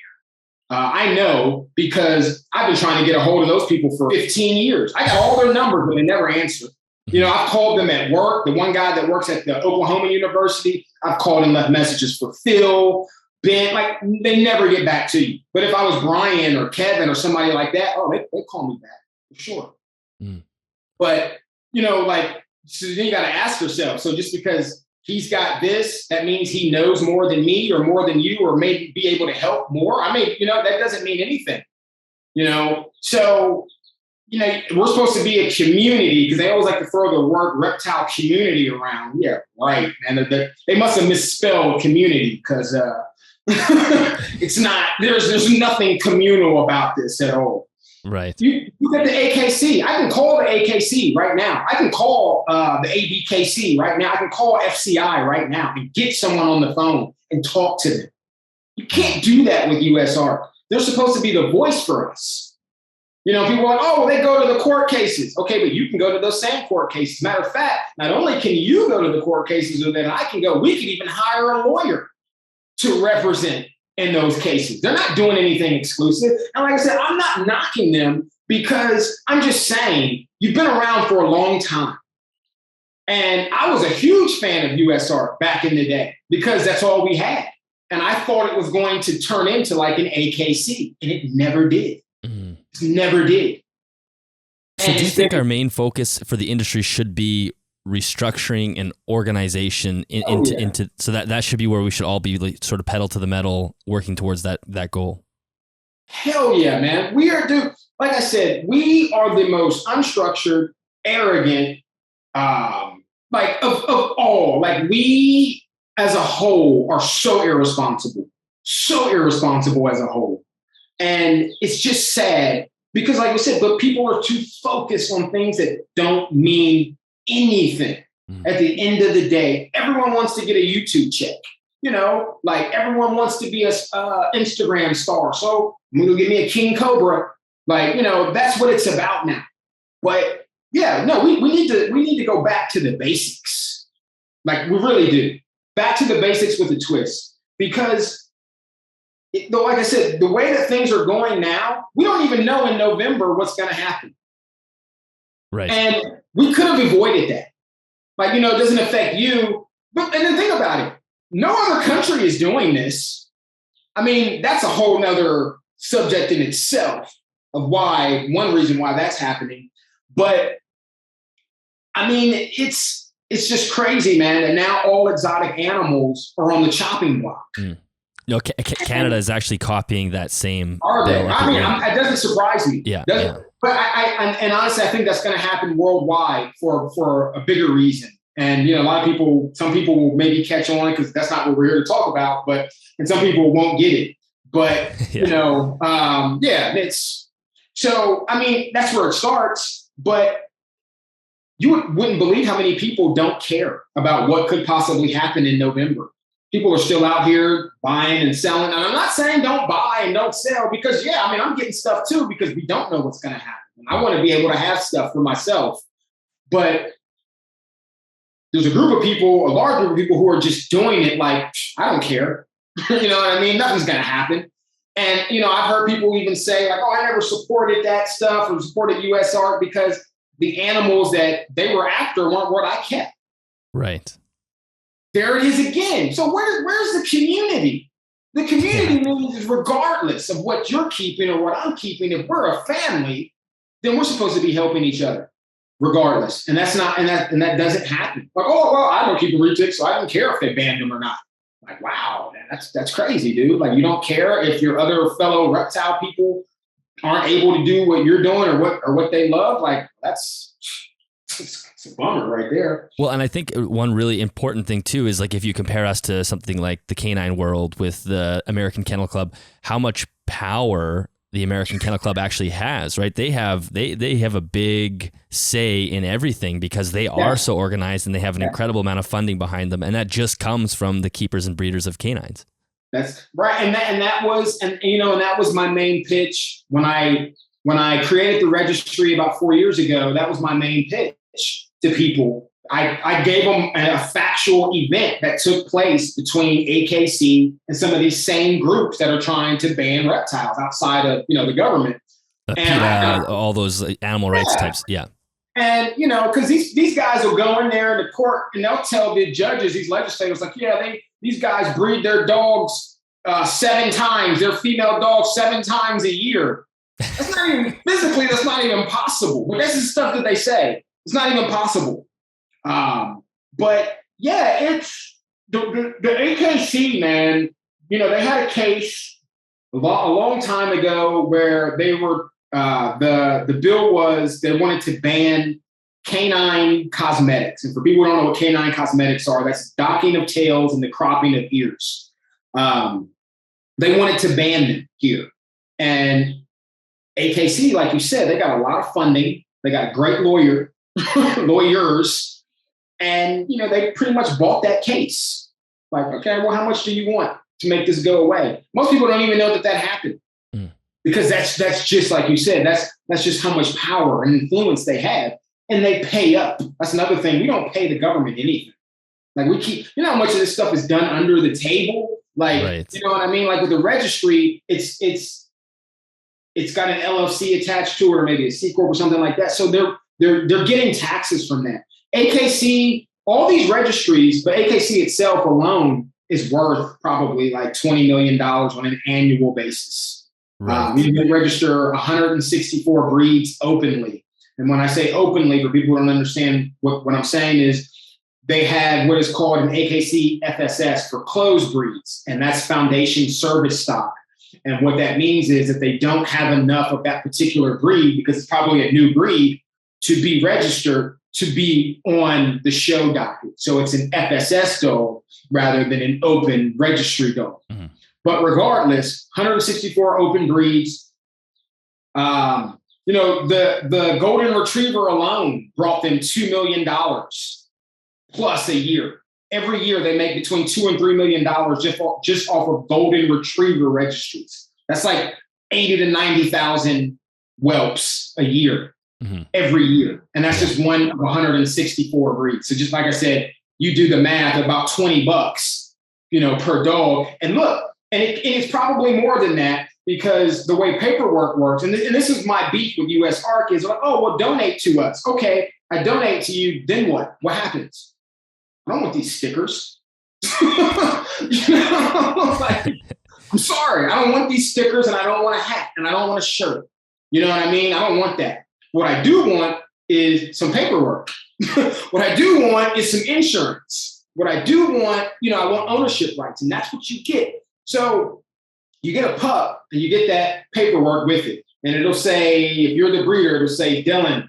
And then it'll be a place for me to sign. And then once I sign it, it'll say like $20 for transfer of ownership. So I sign it, send it in, and then they'll send it back to me. So there's that initial $20 for the transfer of ownership to get those papers. Now there's other options, because maybe you want a pedigree. Now you've got a third, fourth, fifth, and sixth generation pedigree. That could be another $20 to $60. Most people are getting those pedigrees. Mm-hmm. So AKC is probably, they're probably 40, 50 million a year, I'd say. Easy. Right. Easy. And the sad truth, or however you want to look at it, is the government operates with cash, with money. That's sort of who has the largest amount of money to pay off, to make things go away, as you said. And I guess there could be like an ethical question about it. Going back to the canine cosmetics thing, like are there ethical concerns with I don't really know much about that world. So some people might go, well, maybe they shouldn't be able to just step in and pay off and make something go away. But the other thing is PETA does the same thing, or World Animal Protection. Yes. And we all see those bizarre. They step into the government with a bunch of cash, and they come up with these strange fact sheets, just like you said, breeding a female dog 7 times in a row. We all have those equivalents on the reptile world, where the government will put out a report that clearly was given to them through some sort of animal rights organization. And when you read it, you go, none of this is right. I don't even know where they're getting this information from, but that's because those organizations step up to the government with a giant wad of cash and give them something to go after. And the only way we can fight that is having... We have to do the same, right. We have to do the same thing. Exactly. And we could make way more profit than AKC ever could, because there's way more species of reptiles and amphibians that exist on the planet right now. I mean, there's they estimate 20 to 25 million reptiles being kept in homes just in the United States alone through about 6 million households. So if you were to take that on a worldwide scale, I mean, that's a ton of money. That's a ton of money that actually can be used for preservation and conservation projects, and still pay the person who runs the registry and the people that work for the registry, and still have tons of money left over to do the right thing with, and to keep money. Like, look, dude, we got an account over here. We call it the BS account. Anytime a bill comes up or they want to ban something, we've got $20 million in that account. Like, oh, you wanted to do what? How much you say? Okay. It's not that simple, but it works like that. But dude, how do you think all these rappers beat these cases? The ones that really have money, they buy them. The ones that don't, that's how you can tell when a rapper is broke or when he's rich. If he goes to jail, he ain't got no money. If he doesn't, he bought that case. And that's the reality. And of course, we see that all the time. I mean, you see corporate criminals all the time, get a slap on the wrist, and then that's it when they do commit crimes much greater than, the average Joe.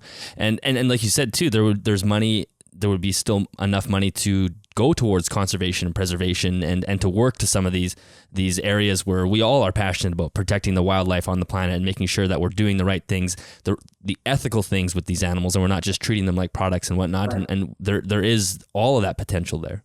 Right. No, and like I said, man, it's, I'm not going to BS anybody. Like, I ain't going to dare sit up here and say, I don't want to get paid for my work, because I do. People support the registry and it blows up. It makes $100 million. Yeah, some of that's going in my bank. I mean, I'm not going to be that group that's I'm not going to be Black Lives Matter. That's what I'm going to say. You know what I mean? Like, I'm not going to use people's hurt and pain. I mean, that's what they did, but I'm not going to exploit people's, like, hey man, we really need help with these reptiles, and then keep all the money. But I'm going to get paid for my work, but you better believe I am going to do exactly what I said I was going to do. Like, that's important to me. And I know that it can be done with reptiles if we had a registry. And I just have never, I think I'm more so angry with US art than more of me disliking them, because I just feel like you're the only ones around. I only came around to do this particular thing about 4 years ago. I've been in the industry for a while, but you've been here. These things should have already happened.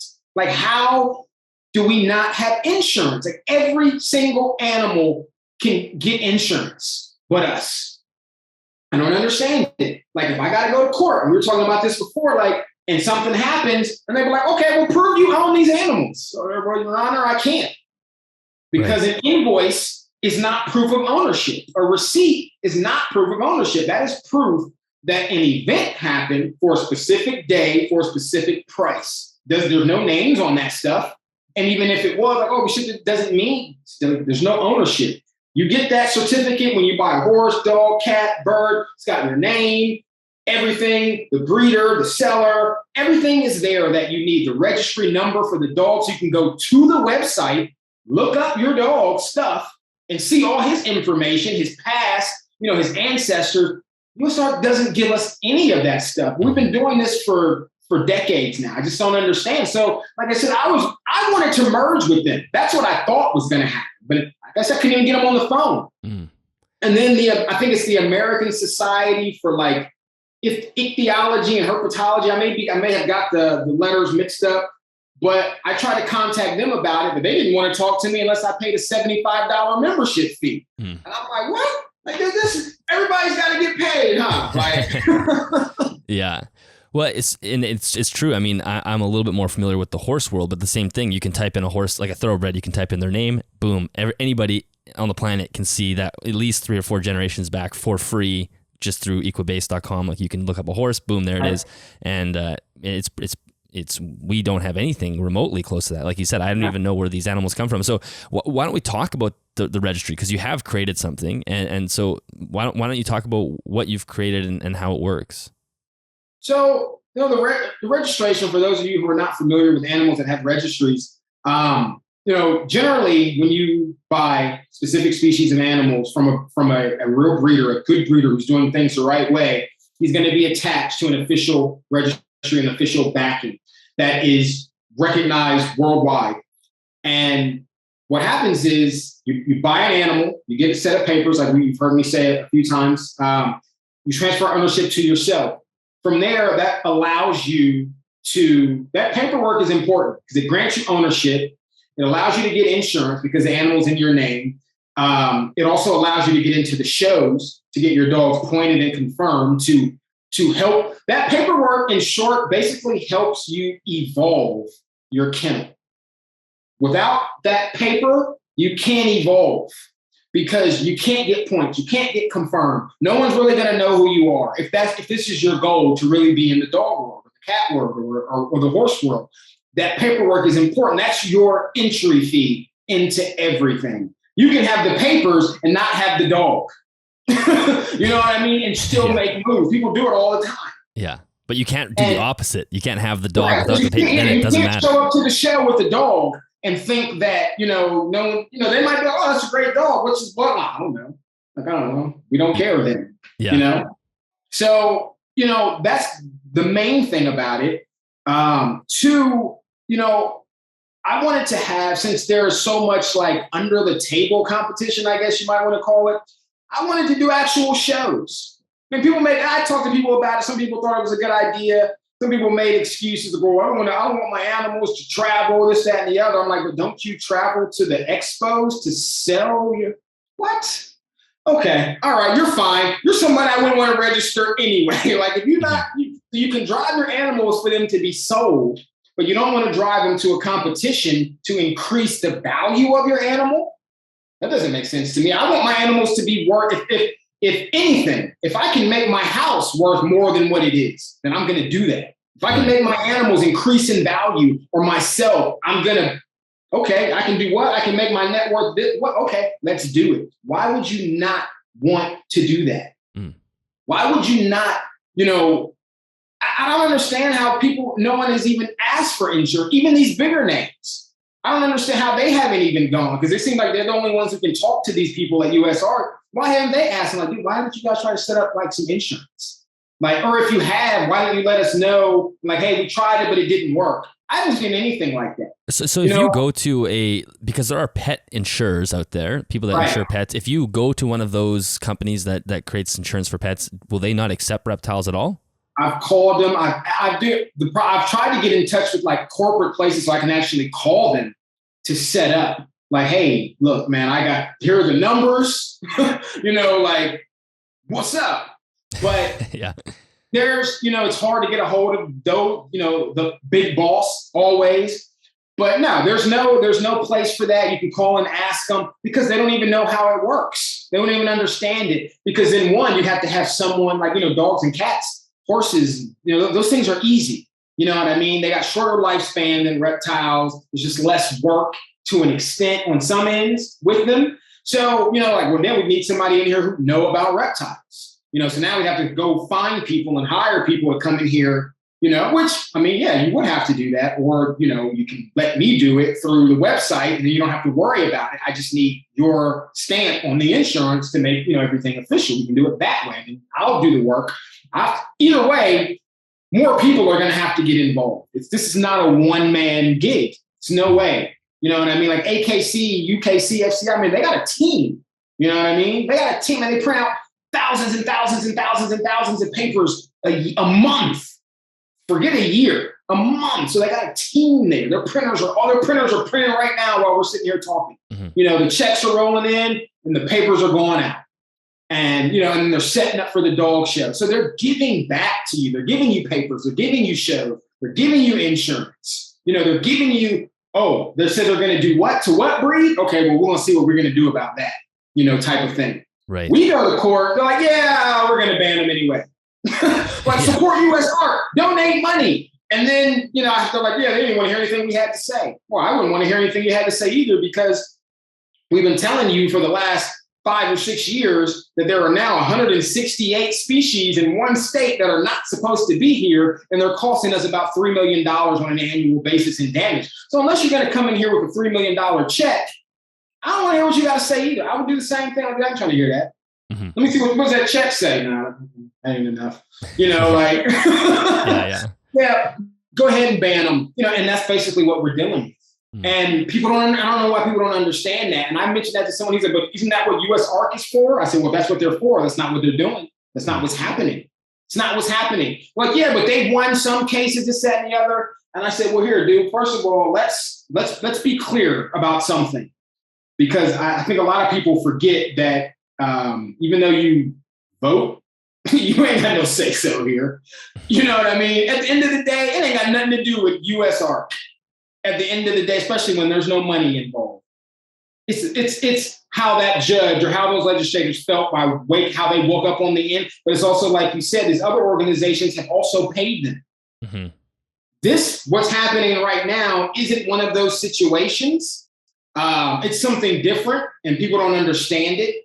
But it goes, like you said, they're trying to do the same thing in Canada. Well, I would bet some other countries are going to start doing the same thing. That's what this is about. Everything prior to this, that was legislation. That was PETA or whoever, like, man, you know what? I don't want these people to have anything. How much money can we raise and get to these judges so that they can put this bill into effect. Yeah. That's what that's been about. It's easy to combat that. If they paid 1 million, you just pay 2 million. It's pretty simple. But if you don't have the money to do it, then it's not that simple. And that was my thing. I said, if there's 5 to 6 million households that keep animals in the United States alone, I guarantee you that USARC's membership number isn't anywhere close to that. So if it's not anywhere close to that, that means that they're not getting the donations that they would need to go and be, poke their chest out like that, because you don't have the numbers. And if you don't have the numbers, you don't have the money. And according to their website, they show what they bring in. They definitely ain't got the money, and they definitely ain't got the, the numbers according to, what's seen. But then at the same time, I see people on YouTube bragging about, oh, I just spent $500,000 on animals. And then the next video, I just sent $1,000 to USARC. What? So you sent, hold on. So you spent $500,000 on some reptiles that we may lose, but you only gave $1,000 to the people who are supposed to keep it going? It certainly doesn't make sense, especially when there's no insurance involved, because you could be spending that $500,000 and never getting it back. And so for the insurance, would the insurance be for loss of replacing the monetary figure associated with that animal, or is there health insurance involved? Like with the dogs, is there health insurance involved with their plans as well, or how does that work? There is with dogs. It's a little bit both, just because you have vet bills and things like that, and depending on what kind of plan you have. So in the beginning, when I first formed the registry, I had a broker that was willing to do insurance, but he's like, I need at least 1,000 people. I'm like, in my head, 1,000? That's nothing. I'll have that for you tonight. You know what I mean? Because I'm thinking, I tell people this, I join the registry, we can do this. We can reshape the reptile world for the better, get the respect that we deserve. And, I just couldn't understand why people were just they were just throwing so many excuses why they didn't want to do it. Oh, okay. So you want to keep spending money on animals, and then when something happens, like you just said, and God forbid, then what? Now you're out whatever amount of money that you just spent, and you get nothing back from that. So now you're going to save up again because you can't recoup and buy the animal again, or buy a animal again. And I'm just like, wow, I'd start getting 1,000 people to want to insure their collections would just be so much easier. Especially because how big some of these collections are. I mean, some of these collections are insanely expensive, to put it simply. Right. And now some people are like, dude, I'm down for the insurance. If you can get insurance, I was like, yeah, but just you and 10 other people. I mean, one, I said that the offer that I had then was time sensitive. And that was that was 3 years ago. Mm-hmm. And I wasn't able to pull it. And I said, because, I just kept getting so much negative feedback from me, hey, man, can I get on your podcast, try to talk about what we're talking about right now? I got this idea, it's already in the play. I'm paying for everything out of my own pocket. I got a guy who wants to give us insurance, this, that, and the other. And then, what USARC is for? Well, they're not doing any of what I just said. So it's like, oh, okay, well, yeah, never mind. I ain't going to worry about it. So I can't get on his podcast. Go to this guy, same thing. Read everything. Oh, that sounds like a great idea. I'll get back to you. Never get back to me. Mm-hmm. And that happened a couple dozen times. I'm just like, dude, these people really care about animals or not, man? Mm-hmm. You don't know me, so you can't be like, oh, it's because I don't like you. You don't even know who I am. You know what I mean? So that can't be an issue. Maybe for some people who didn't know me, man, that dude's an a-hole, man. I ain't dealing with him. And I am. But I get stuff done, man. Anyone who knows me, I get stuff done. And if I say that's what we're going to do, that's what we're going to do. And so that's why I just went ahead and did it anyway. I said, at least I did my part. And if no one ever registers, I had 20 people who signed up for memberships. I had a couple people that wanted papers, but it was I told them, you got to tell your friends, man. You can't just say you're going to do it and then you do it. And then, 10 other reptile people, you gotta tell them too, this will benefit everyone, but no one did it. They like to talk about it. And I even talked to other people who were like, man, I thought about doing what you're doing. I just didn't know how to do it, And I was like, yeah, it's because you probably never worked with animals that have had registries or anything like that. So you didn't understand how it should work. But the health insurance, man, it would have covered things like fires.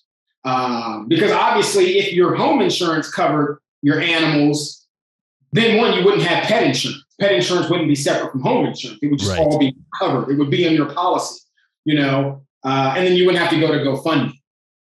So that's how you know that it's something that you need and it's separate. So, the insurance is going to be like for health, try to help you out with vet bills. Like if like NIDO is like the AIDS of the reptile world. So there's just no cure for that I know of. But, to get animals tested, health certificates, prior to shipping, or just to have in general for your own records and to have all this stuff to be able to keep your policies. That was the goal. So the things like that you would deal with. I mean, and that's why, people are like, well, how are you going to do the morphs? I'm like, I'm not, because I can't. Because internally, those animals are also messed up. They may not show it, right away, or some may not show it ever. But I can't have people with all these ball pythons dropping dead from these, from these mutated genetics trying to collect. Yeah, the insurance, the insurance actuarians, it just doesn't work with their formula. Like these animals just die. The insurance company has to make money at the same time in order to, to do a payout. And I'm just like, I can't do those morphs. I said, maybe I can do a registry separate for morphs. But as far as insurance, I said, once I start going down the list with a broker of like, issues and things like that, he's going to be like, no, we can't do that. So what happens when this happens? Oh, well, this could possibly happen. And there's a high chance that this may happen. He's going to be like, nah. So I'll just like get that out of the way altogether and just get insurance, do the registry for the normal animals. And then from there, if we can do something for them, then we will. But what I also was hoping that it would have taken off, because there's more than one dog registry, then maybe someone would have followed suit and did another registry, maybe just for ball pythons or just for red tails or just for green tree pythons, and then maybe I could merge with them. And, and then we could do some things as well. But that's not what happened. But that's what I was hoping would have happened. So how does the process work if someone were to register an animal? Like, for example, I have a couple of animals behind me. I know nothing about these animals. Like probably most people who went out and bought an animal either off of like Craigslist or at a show, I don't know where these animals came from. How would I go about registering these? So basically with that, I do single animal registrations, and I also do group animal registrations. Because I deal with some of the same things that you, like my Cobra is wild caught. I don't know anything about, in genetics or anything like that. So in a sense, what you would be doing is be getting a single animal registration. It would be printed on bonded linen paper, the same paper they print money on, linen and cotton. I tell people all the time, you thought they had all them black people over here picking cotton for nothing, for clothes? Nah, man, it was way deeper than that, dude. Because that's what they print the money on, is linen and cotton paper. And, so I said, it gives it worth as far as they're concerned. So I set it up the same way. You just call me or email me like, hey, I want to register this animal, send me a picture. I give you a number. If it's a Brazilian rainbow bow, it'd be like BRB 00, if you're the first one, 00001. If it's a female, 0.1, your name for owner, the registry name, stamp, seal, and sign it, and, send it back to you. Obviously, I can't give you a pedigree on that animal but if you got another Brazilian rainbow boa, you mail, you register it with me, you're male, you breed, then, now you're starting to build from the beginning. But there are people who do have family trees from, especially like in the green tree python world and the carpet python world, those Morelia guys, they do have those. And those are cool.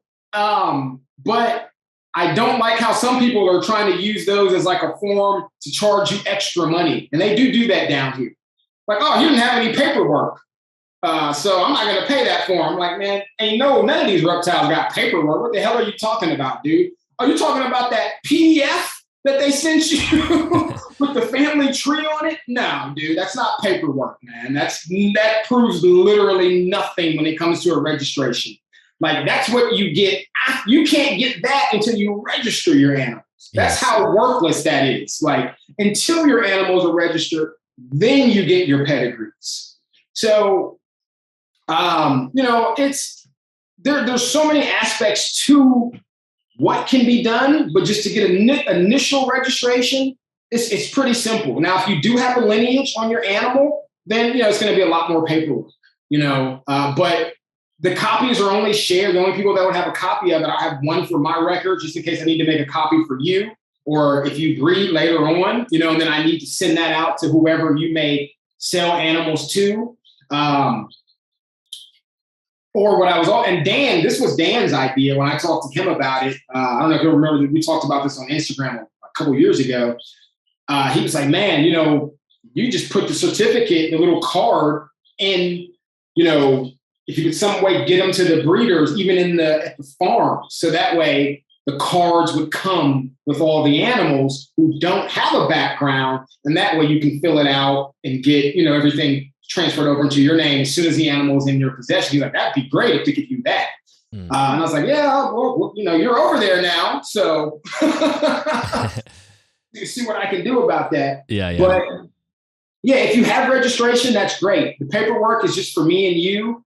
I'm not going to post it. I'm not going to give a copy to anybody like that. It's a private registry. I know people had issues that were like, well, I don't want the government getting a hold of my stuff. And I'm like, dude, first of all, I don't work for the government. So how will they get a hold of your stuff? That's one. And then two, like, I'm private. That's what that big, the big P is, private. That's right. So I'm doing this because either we do it for us and we control it, or they do it and they control it and we don't get anything. So you rather them do it, or do you rather one of us do? But some of them are still like, nah, man, I just don't see the benefit of it. And I was like, it's probably because you're doing something that you ain't supposed to be doing with them animals. Probably a lot of closely related inbreeding. There's so many brother and sister pairs that are being, bred, bought, and then bred. The parents are bred, and then they sell the 1-in-1, and then they're being bred. That's why a lot of species that I'd like to work with, I just won't work with them, like mangshanks and rough-scale pythons, because there's just not enough animals for me doing the things that I do to go around. And a registry would keep track of that. Right. And people can lie, because don't get me wrong, people lie at AKC. They falsify paperwork all the time. It's more so not AKC. It's more so with the newer breed, like the American Bully. I'd say 50% of them got fake paperwork. I'm telling you. Yeah. 50% of them, at least 50% of those dogs got fake paper, falsified paperwork where the father isn't really the father, but, so with the reptiles, it would check a lot of stuff.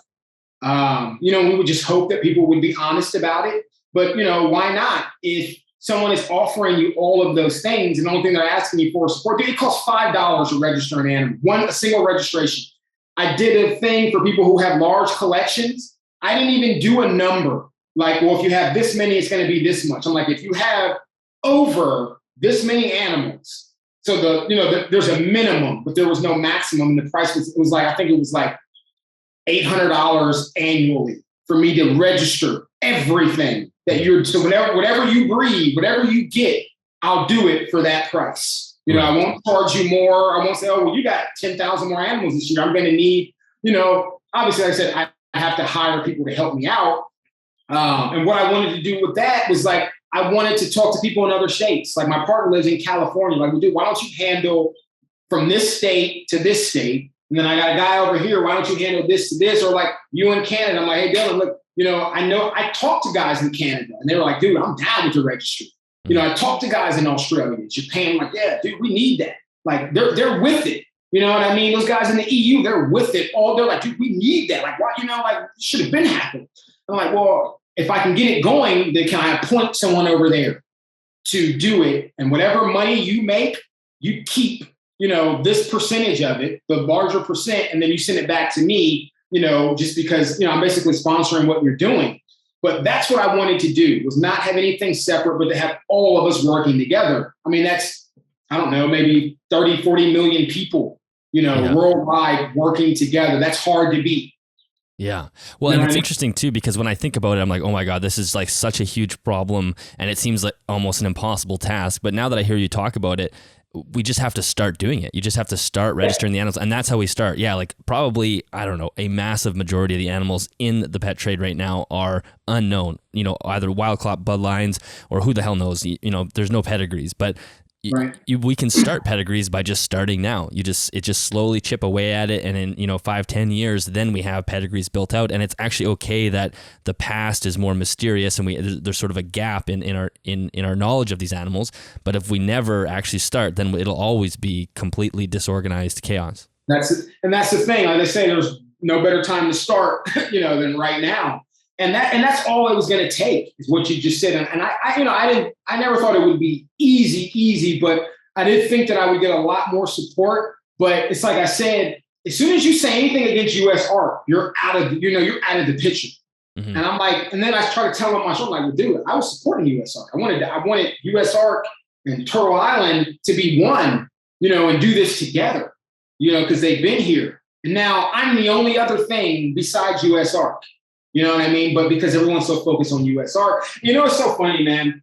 I've had people, a couple clients, a couple, friends that I've met recently, or acquaintances, I guess you call them, will try to play the fence with me because they know it's like I don't really mess with U.S. ARC. So they'll say they don't either, to get me to get them animals or help them breed stuff. And then you go on their page and it's like U.S. ARC Platinum member. I'm like, dude, I don't care. Like, if that's what you want to do, that's your house. You do it. This is just what I'm doing in my house. Mm-hmm. And like I said, it's not that I don't support them. I'm just angry. I'm upset with them because I just feel like they haven't been doing that. They haven't been doing. I'm sorry for anyone who gets mad. But if you're mad, what I'm saying is right, because you can be mad all you want, but they're not doing any of these things that we were just talking about. You all know that you want them. Mm-hmm. You all know that you want insurance for you. Who would not want? If you don't want insurance for your animals, something's wrong with you. Yeah. So I just don't understand, dude. It's just been too long in the making not to have existed for longer than 4 years. Like, dude, we should be booming right now. We should be having real reptile shows, not just Peter Powell's got the best so and such, or Ben Siegel's got the best. See, you don't have in the dog world, you got to prove that you really got the best through working tournaments. You might run the circuit, the ring. You might work. You got fly ball. You got shuts in, guard work, all that. So you got to prove that your dog is the best. In the reptile world, you just need 1,000 followers. Yeah, exactly. Yeah, it's very different. Yeah, no, it's really true. And I think this is a really fascinating conversation. It's something that is such a blank spot in the reptile industry that I think people will be really interested to think about this more and potentially get involved. And I know I will as well. I know because we're already getting close to 2 hours, so we'll kind of start to wrap up. But one thing that you had mentioned to me just when we were getting ready to do this podcast was talking about myths and misinformation, sort of weird stories in the reptile world. I don't know if you wanted to touch on that. Like there are so many weird foundational stories that have no facts based off them. I'm not sure if you wanted to rattle a few of those off. Yeah, we can talk about that for a bit. Okay, so green tree python guys. Your lights do not determine if your snake is going to be blue or not. I'm sorry. I don't know who came up with this, because if that was the case, how come everybody doesn't have blue snakes? I kept green tree pythons for 15 years. I had over 60 of them things under fluorescent lights, UV, I had some guy try to convince me, man, like that the reason his snake was blue was because I said, then how come you got the same lights in the rest of your cage, though? The rest of your, yeah. I'm like, well, so how? Where's the other blue snakes? How come that's the only blue snake you got? That scrub python guys.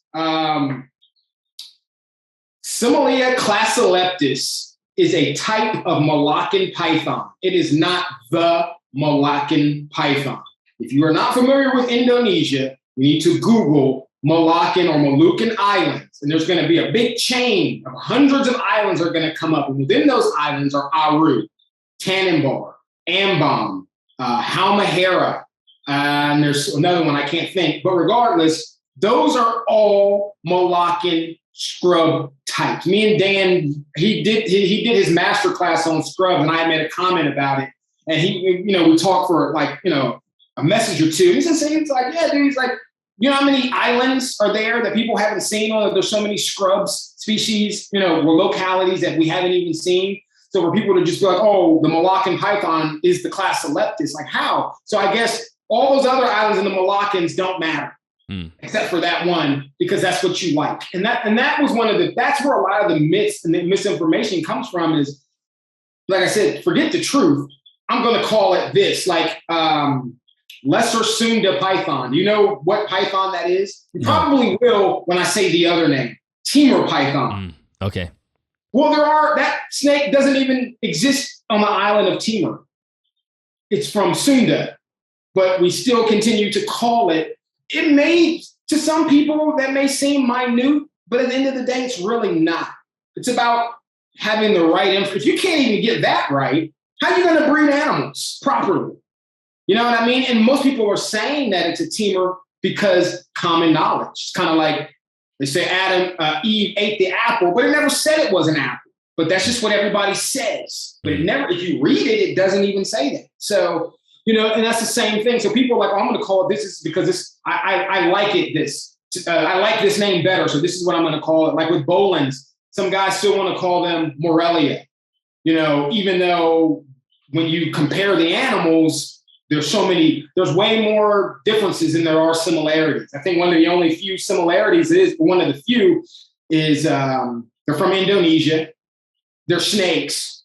And that's about it. Other than that, the head scales are different. The head's different. The body length's different. The color's different. The attitude's different. Like, everything about it is different. But because you want it to be this is what I'm going to call it. So then you get on YouTube and you make a channel and I heard a guy say that scrub pythons and green tree pythons were the same species. This dude got like 5,000, 6,000 followers on YouTube and some odd thousand followers on his Instagram. And I'm just like, man, dude, this guy ain't never bred an animal in his life. He don't even have a pair of anything. But you're giving out all this information and then it's not even right. Like, so... that's we need to stop that. We need to get back. Nobody's doing research anymore. People are like, I do research. Man, you ain't done no research, dude. You're doing your research off of somebody else who made a video after not having done research. You are regurgitating what you saw 10 videos ago. The same thing that this guy said is now you're saying it. You might have threw an extra little word in there or something like that. But I'm just like, leave that stuff to like the professionals, people who really know what they're doing. Like, I understand like if it's a green tree python channel or a blood python channel, some stuff, is going to reiterate itself. But if we can't come up with new ways to keep, new ways to not new ways to properly breed, but utilize proper breeding techniques, stop feeding our animals strictly the same, like only rats or only mice. I'm like, you don't understand what that does. One, there's no stimulation. Two, they need a varied diet. There's very few animals that are that selective about eating the same thing. I mean, you got like slug eaters and snake eaters, but the majority of reptiles don't just eat one thing. They'll eat what they can catch. And Norwegian rats are not in Indonesia. So, but, switch it up. But I understand it's cheaper and things like that, but you just switch. I mean, you brought these animals into your home. They can't do anything without you, man. So, I don't even like keeping this guy in this quarantine cage. He's a 10 foot of cobra in a 40-inch cage, but he's going to be in here for a couple of weeks. One, because I haven't even put the frame up in here yet, but I want to get him out of here as soon as possible. Mm-hmm. Because I got other stuff coming in. But, dude, just look at the guys in the EU. And then look, Canada, you guys are doing pretty good up there too, man. But down here, it's like the tub rack system. Everybody, you just spent $20,000 on a ball python and you put him in a 20-cent tub with newspaper and a bowl. Yes, yeah. I spent $20,000 on anything. Man, that mofo gonna be with me everywhere I go. Exactly. Yeah. You dragging that snake on a leash, dude. Like, Yeah. not seeing eye snake. Like, Yeah. not going in a tub? Really? No, man, that's not. In the 90s, they didn't do that.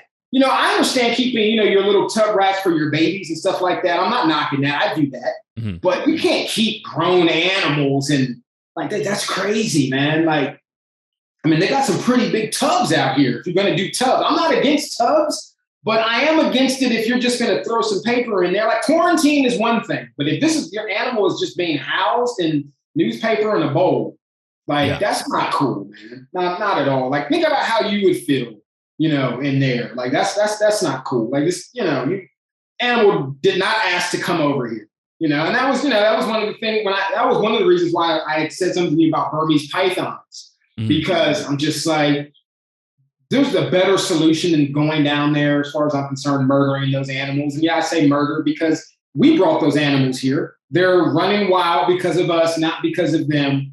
And I feel that if you want to keep Burmese pythons and Burmese python breeders, that they should have to go to Florida and get those animals and keep them. We brought them here. So why not collect those animals, give what you can to zoos, and then maybe try to auction them off? I don't know if, I'm not USARK, but I'm Turtle Island. But if I was, and even as Turtle Island, if I had the means to do it, and if I can get the means to do it, maybe I need to talk to one of my friends down in Florida. Like, maybe we can go grab some of these snakes and auction them off, to help raise money or things like that. Or people who are breeding Burmese pythons, like, you should probably take some of these snakes just to help out and not, breed so many. Or, I mean, it's just throwing stuff out in the wind. But I get it. They're not supposed to be there, but whose fault is that? Yeah, exactly. There's a certain part of a sense of responsibility that we do need to take for all of it. And I think that one of the ways we can start doing that is by becoming more organized and all on the same page. And I think that's why I think this was a great conversation as far as, pulling some information from other animal worlds that most of us have absolutely no experience in, and realizing that there's these systems that already exist. We don't have to, recreate the wheel or anything. It's right. All there, and we can just sort of carbon copy exactly that and use it for our advantage. And in the end of the day, it will actually make the animals' lives better as well, because it's going to have us, we're going to be keeping at a higher standard. Things are going to be better tracked. There's going to be less, poor breeding and whatnot. So, Rain, I absolutely love this conversation. I know you could probably talk for hours and hours, so maybe we'll have to have you back on the podcast at some point in the future, because I think there's a lot that you have to say. So can you let everybody know where they can find the website and everything else online? So the best way to get a hold of me, is email, and that's Dark Silver, and it's DARKXILVER LLC 20@gmail.com. There. And then, as well as, I can never remember this address off the top of my head, so let me pull it up. Sure. I can never find it. I think it's here. That way I can, because it's long. I haven't even officially bought the domain. The website is up and running. There's not a ton of stuff up there. There is some stuff under events. I think there's some scrub python stuff, some green tree python stuff, but I was in the process of moving. But pretty soon I'm going to start flooding that web page. But for those of you that are going to check it out on your laptop or like an iPad, because you're not going to get the full experience on your cell phone. Mm-hmm. Let me pull that up. Yeah, people can just bookmark it while you chip away at it. So yeah, it's but it's an interesting site. So it's actually it's a research foundation is what it is now. And my goal with this is to, because I did Eddie's second interview for Blue Tree Monitors, and it's going to be for that. And one of the things that me and him talked about was if I could raise money, to get him over to Indonesia if possible. So, okay, so the website is, it's Dark Silver, again, DARKXILVER LLC 20.wix. So that's WIXSITE.com. But that'll change to Dark Silver LLC 20 soon. But you can reach me at that website, darksilverllc20.wixsite.com. Check me out there. You can email me there. I'll make sure all that's in the show notes for people too, so they can just click right to it. Cool. So, and then the email is also my iMessage. So if you want to iMessage me directly, we can chat that way. I'm always willing to talk animals, any kind of animals. I don't just do reptiles, obviously. So, anybody's got any information or any, ideas who may want to contribute, may think that they want to help me out in their area with getting people registered. Like I said, just so you know, like I've said this to everyone, like anyone who wants to help me out, however many states you decide to take, like if this thing, gets to where it needs to be, then you will pay yourself. So whatever money you make, I would say like 70% of it's going to go in your pocket. So you basically, create a source of income for yourself. And right now with gas at like $200 a gallon, I'm sure, if we can pull that off, and hopefully, man, come November, we'll still be able to do this, because I was really hoping that this would have taken off 4 years ago. Because before I let you go, Dylan, before you let me go, I have been telling people about this exact bill for 4 years, because I have a friend in the Senate, but no one wanted to hear it, or they just wanted to find out who the senator was so that they could try to take credit for this. And I'm like, dude, that's not even important. I had conversations with Joshua Ortiz, was this herpetologist who said he's going to put me in contact with Phil Goss, and that never happened. But I was hoping that we would have been established enough so that a check could have been wrote to these guys, to these legislators, to have them to F off. That's what I was hoping would have happened. Before this bill went into effect or doesn't go into effect. But regardless, it's still something that we need. And if we can still do it and make it work, we might be able to overturn some stuff. But if we're not going to work together, it's going to remain how it is. And we're going to keep getting kicked in the head. That's basically what's happening to us. So yeah. Well, I'm. It was an absolute pleasure chatting with you, and thank you for coming on the show. And I do hope this grows, and hopefully people take this seriously and think this is something that we can actually do as a community together for once, and move forward and actually help create a better herpetoculture in the future. So, Rain, thank you so much. This was great. No, I appreciate it, Dylan. Like, I look forward to it, dude. Any other time you want to do it again? Absolutely. Awesome. All right, that is the end of that episode. Rain, thank you so much for stopping by. I really did enjoy our conversation, and I think this concept is something that we should definitely implement into herpetoculture. I think it's great when we can learn from other animal keeping communities, and it doesn't mean that the dog industry and the horse industry are doing things perfectly, but we can definitely learn from the fact that they have more professionalism and organization under them that allows them to have more respect in the community. And I think that would help us go a long way, especially when we're dealing with endangered animals and animals that we really don't want to be pulling from the wild anymore. So definitely some food for thought, and I hope you guys enjoyed that podcast as well. And if you are looking for any more information on Rain's projects, make sure you check out the show notes at animalsathomenetwork.com. I have links for everything that he mentioned in the podcast. You can also find us over on Instagram at animalsathomeca. If you would like to join us on Patreon, you can do that at patreon.com/animalsathome. And thank you so much to CustomReptileHabitats.com for sponsoring the podcast. You can find affiliate links in both the show notes and the YouTube description. And I think that is it for this week. Thank you guys so much for listening. I cannot wait to share with you next week's episode, because it's an amazing episode as well. I will see you then.